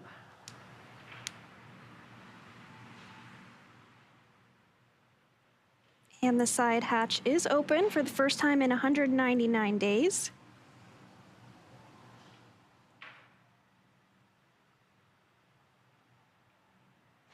Like we're getting some waves from Crew 7. first face they've seen back on Earth since August. Once again, this is their first breath of fresh air in several months, and once again, the first time that the side hatch has been open. The last time it was open was the day they went to space. So it looks like here just the SpaceX team member doing initial check-in with the crew, making sure that everybody is feeling okay and feels ready to egress from the capsule. Probably letting them know that there is, no return trip at this moment, no rocket in place. I'll have to wait to be reassigned for the next one, I guess. So again, Crew 7 launched back in August 26th of 2023. So in all, they spent 199 days in space. And so we will begin to see some of that safety equipment installed around the hatch just for protection purposes and for reuse capabilities. And then we'll even begin to see some of those footrests begin to be removed to just give the crew a little more space to get out. But first, a photo opportunity. Yep, absolutely. We probably couldn't see it from this view, but I have a feeling that there was some thumbs up for the photo.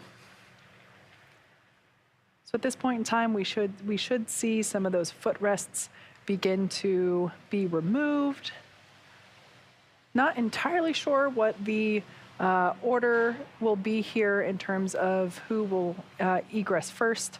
It always varies from crew to crew, but it looks like we may have some footrests coming off now. Once again, this just allows the folks that are assisting the crew in their egress a little bit more room to work.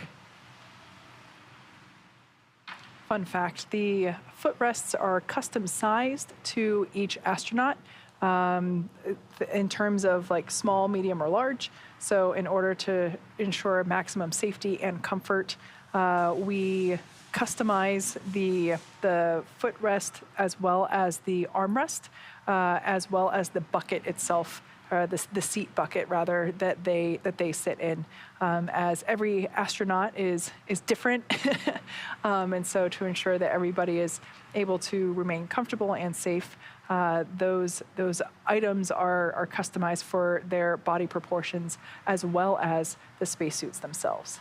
Speaking of spacesuits, we can see that those visors are in the open and up position. So once the crew was safely splashed down, they were given the okay to lift the visors. No need to keep those down and in the locked position once we were outside of those dynamic events. For those of you that have just recently joined us, we had a beautiful nighttime splashdown at 5:47 a.m. Eastern or 2:47 a.m. Pacific. The Dragon Endurance vehicle is now on board our recovery vessel Megan in the Gulf, just off the coast of Florida near Pensacola, and we're now awaiting the egress or the exit of our 4 Crew 7 members, and this will be assisted out onto the recovery deck. And the recovery vessel is actually named after NASA astronaut Megan McArthur. She flew on board Crew 2. That was my first space launch I ever got to see in person, so really special to get to see her launch. She also flew on board STS-125. So great to see Crew 7 back on board Megan's namesake. We are expecting egress here in just a couple minutes. They are working to install that safety equipment around the hatch as well as remove the footrests. And so we typically will either see the commander or the pilot egress or get out of their seats first, and that's just due to the proximity of their location to the hatch. Usually it's a little easier to get one of those two out ahead of the mission specialists on either side. Now you mentioned the namesake for Megan. Of course, our The Atlantic Recovery Vessel is named after Shannon Walker, who flew on the NASA Crew 1 mission. So we named these recovery vessels after our first 2 female astronauts to fly in our Dragon capsules. So I love the tribute there that we have paid to these incredible women that have taken part in spaceflight here at SpaceX. So as they continue to step through those procedures, again, just a reminder, we do expect the crew to be assisted out of the vehicle, as well as be assisted in standing up and getting rolled away in order for those initial medical checks. This is standard for all long-duration space flights. And they'll jump right into their post-flight reconditioning period. That begins on splashdown day, and it lasts for about 45 days to help return crew members to their pre-flight condition. Like we've mentioned, they do exercise while on board the International Space Station for a couple hours a day, and that does help maintain some bone and muscle mass and prevent that loss. But because of the microgravity environment of the International Space Station, there is still a recovery period that takes place. And again, that's about a 45-day period to just get them back to pre-flight condition. Now, immediately after they egress from the capsule, they will be transported back into, excuse me, one of the medical bays that are on board the recovery vessel, where they will be seen by the flight surgeon for a preliminary medical checkup immediately after egressing.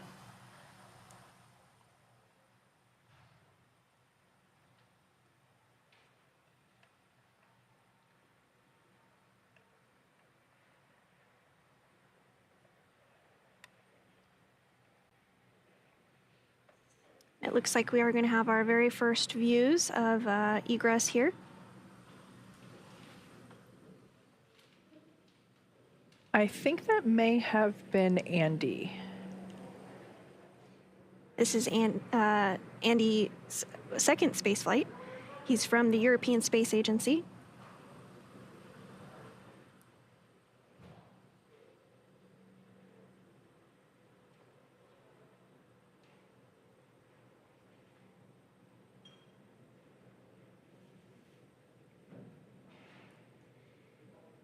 And Andy Mogensen now out of Crew 7 capsule. And you see he is getting assisted there. That is completely normal, and as expected, this will take place for all 4 crew members. Yeah, this is standard procedure when we egress the NASA astronauts from Dragon.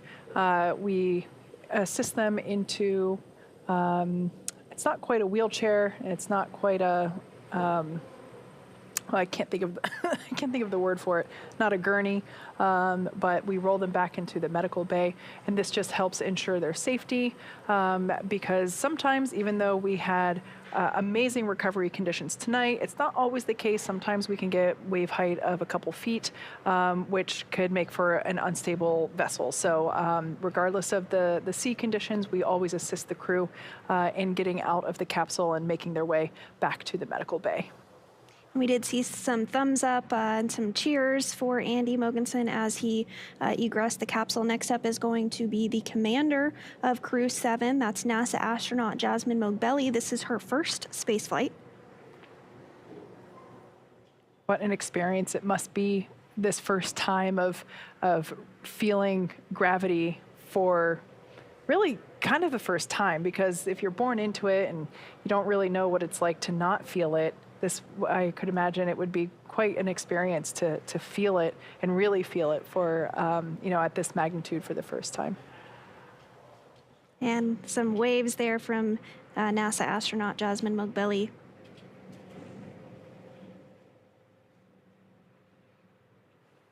So next up out of the capsule will be the 2 mission specialists, Konstantin Borisov from Roscosmos, as well as Satoshi Furukawa from the Japan Aerospace Exploration Agency.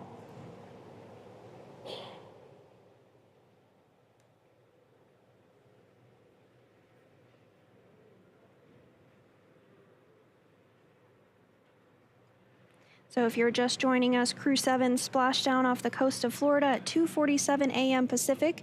We have had 2 crew members already egress or exit the capsule. That was European Space Agency astronaut Andy Mogensen, as well as NASA astronaut Jasmine Mogbelli. And there's 2 more astronauts on board, and we're working through those egress procedures, everything going really smoothly. Following this, the crew will fly back to shore via helicopter, and then they will fly by plane back to Houston, and from there they will go to their respective countries. Again, as we mentioned, this is the very first space flight where every single seat was occupied by a member of a different space agency. We are seeing on our screen there another one of the footrests as it is removed, just to give the crew, the recovery crew rather, a little more space in order to help get the crew out.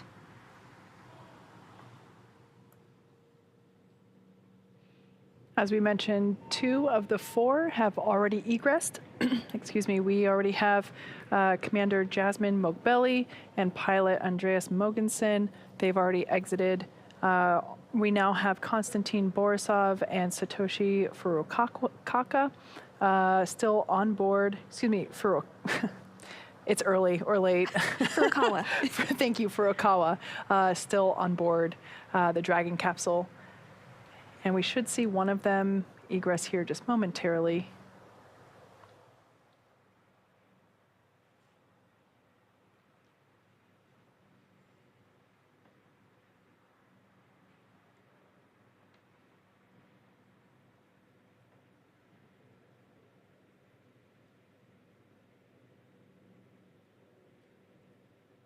And it looks like they're beginning to egress now.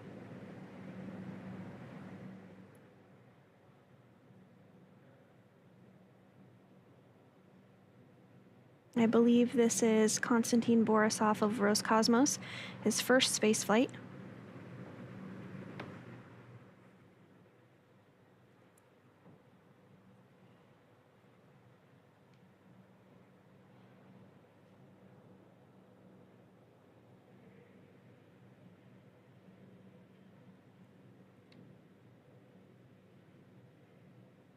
And Konstantin Borisov has successfully egressed.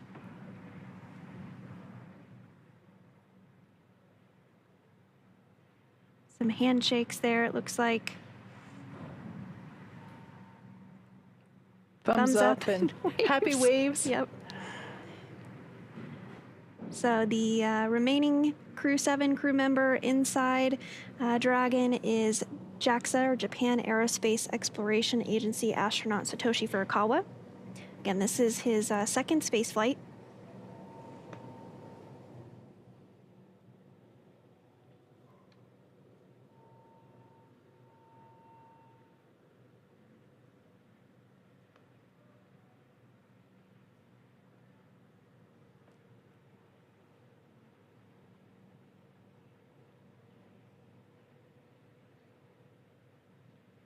And so Satoshi Furukawa actually has the most time spent in space of Crew 7.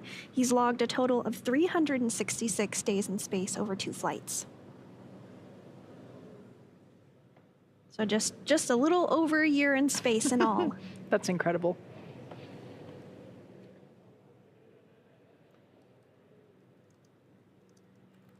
And it looks like he is now egressing.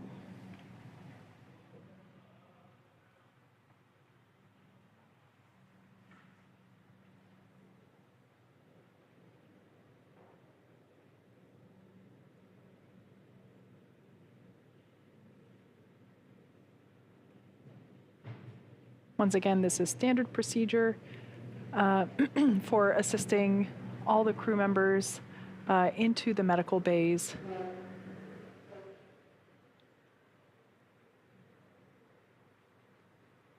And Satoshi Furukawa, the last member of Crew 7, now out of the vehicle. So I just did a bit of math. Now that we have officially egressed all 4 crew members, we had an on-time splashdown at 2:47 a.m. Pacific. We we lifted the capsule onto the recovery vessel at 3:14 a.m. So that was a total of 27 minutes for recovery operations. And then it was from 3:14 a.m. to 3:42 a.m. when we completed Egress, another 28 minutes. So it basically took just as long to lift them out of the water as it did to bring them out of the capsule. So all in all, really efficient recovery operations. So congrats to the SpaceX recovery team on such efficient operations there. Absolutely, less than an hour from splashdown to Egress, so great to see that. And now that Jasmine, Andy, Satoshi, and Constantine are safely back home on Earth and getting checked out by the NASA medical team, we're going to wrap up our live coverage of their return. So this all kicked off on in August of 2023 from historic launch pad 39A at the Kennedy Space Center in Florida. After a successful liftoff and separation from Falcon 9, Jasmine, Andy, Satoshi, and Constantine made a 29-hour flight on board Dragon to the International Space Station. And since arriving at the space station, they spent nearly 6 months as members of Expedition 69 and 70, executing science experiments, a spacewalk, and repairs while aboard the orbiting laboratory. Their journey home began about 19 hours ago on March 11th when they closed the hatch to Dragon and undocked from the space station at 8:20 a.m. Pacific time. After 4 successful departure burns and a phasing burn to line up their orbit, Jasmine, Andy, Satoshi, and Constantine rested for a few hours before waking up to prepare for re-entry this morning. We jettisoned Dragon's trunk and performed our final on-orbit maneuver, the approximately 14-minute-long deorbit burn at 1:56 a.m. Pacific time or 4:56 a.m. Eastern time, and that ultimately is what put Dragon on its path home. The spacecraft re-entered the Earth's atmosphere and slowed its descent with successful deployments of 2 drogue parachutes and 4 healthy mains, with the final splashdown occurring off the coast of Pensacola, Florida at 2:47 a.m. Pacific time or 5:47 a.m. Eastern time. Now, as you saw following that successful splashdown, we saw SpaceX recovery experts move in quickly and prepare Dragon Endurance for its lift into the recovery vessel, or onto the recovery vessel, and in just a little less than an hour following splashdown, we saw Jasmine, Andy, Satoshi, and Constantine make their way out of Dragon and into the recovery ship's medical facilities, safe and sound. Next up, they'll catch a helicopter flight back to shore where they'll transfer to aircraft that will take them home. Jasmine, Andy, Satoshi, and Constantine will take a NASA plane for the short flight back to Houston, and then they'll be reunited with families to bring an end to this mission. It's been an honor and a privilege to share this journey with all of you as we continue in this new era in human spaceflight. Return today marks the end of the direct handover that we just executed after successfully launching the Crew 8 mission to the space station just a little over a week ago. It's been an incredible honor and joy to share this mission with the public. All of the teams from SpaceX and NASA continue to work hard to keep America leading the world in human spaceflight. Continue to follow SpaceX and NASA online and on social media for updates for the very latest on crew and cargo flights to and from the International Space Station. And we will, of course, continue to share the progress of Jasmine, Andy, Satoshi, and Constantine on social media as they travel back home. We also have a post-splashdown media telecon coming up at approximately 4 a.m. Pacific, 7 a.m. Eastern, where leadership from NASA, JAXA, ESA, and SpaceX will share a final update as we conclude this successful mission. So we'll say thanks one more time for tuning in and cheering on Jasmine, Andy, Satoshi, and Constantine as they made their return back to Earth. From all of us at NASA and SpaceX, welcome home, Crew 7. And on behalf of the many incredible females who have supported Crew 7 and contributed to the success of this mission across NASA and SpaceX, ESA and JAXA and Roscosmos, happy Women's History Month. So long.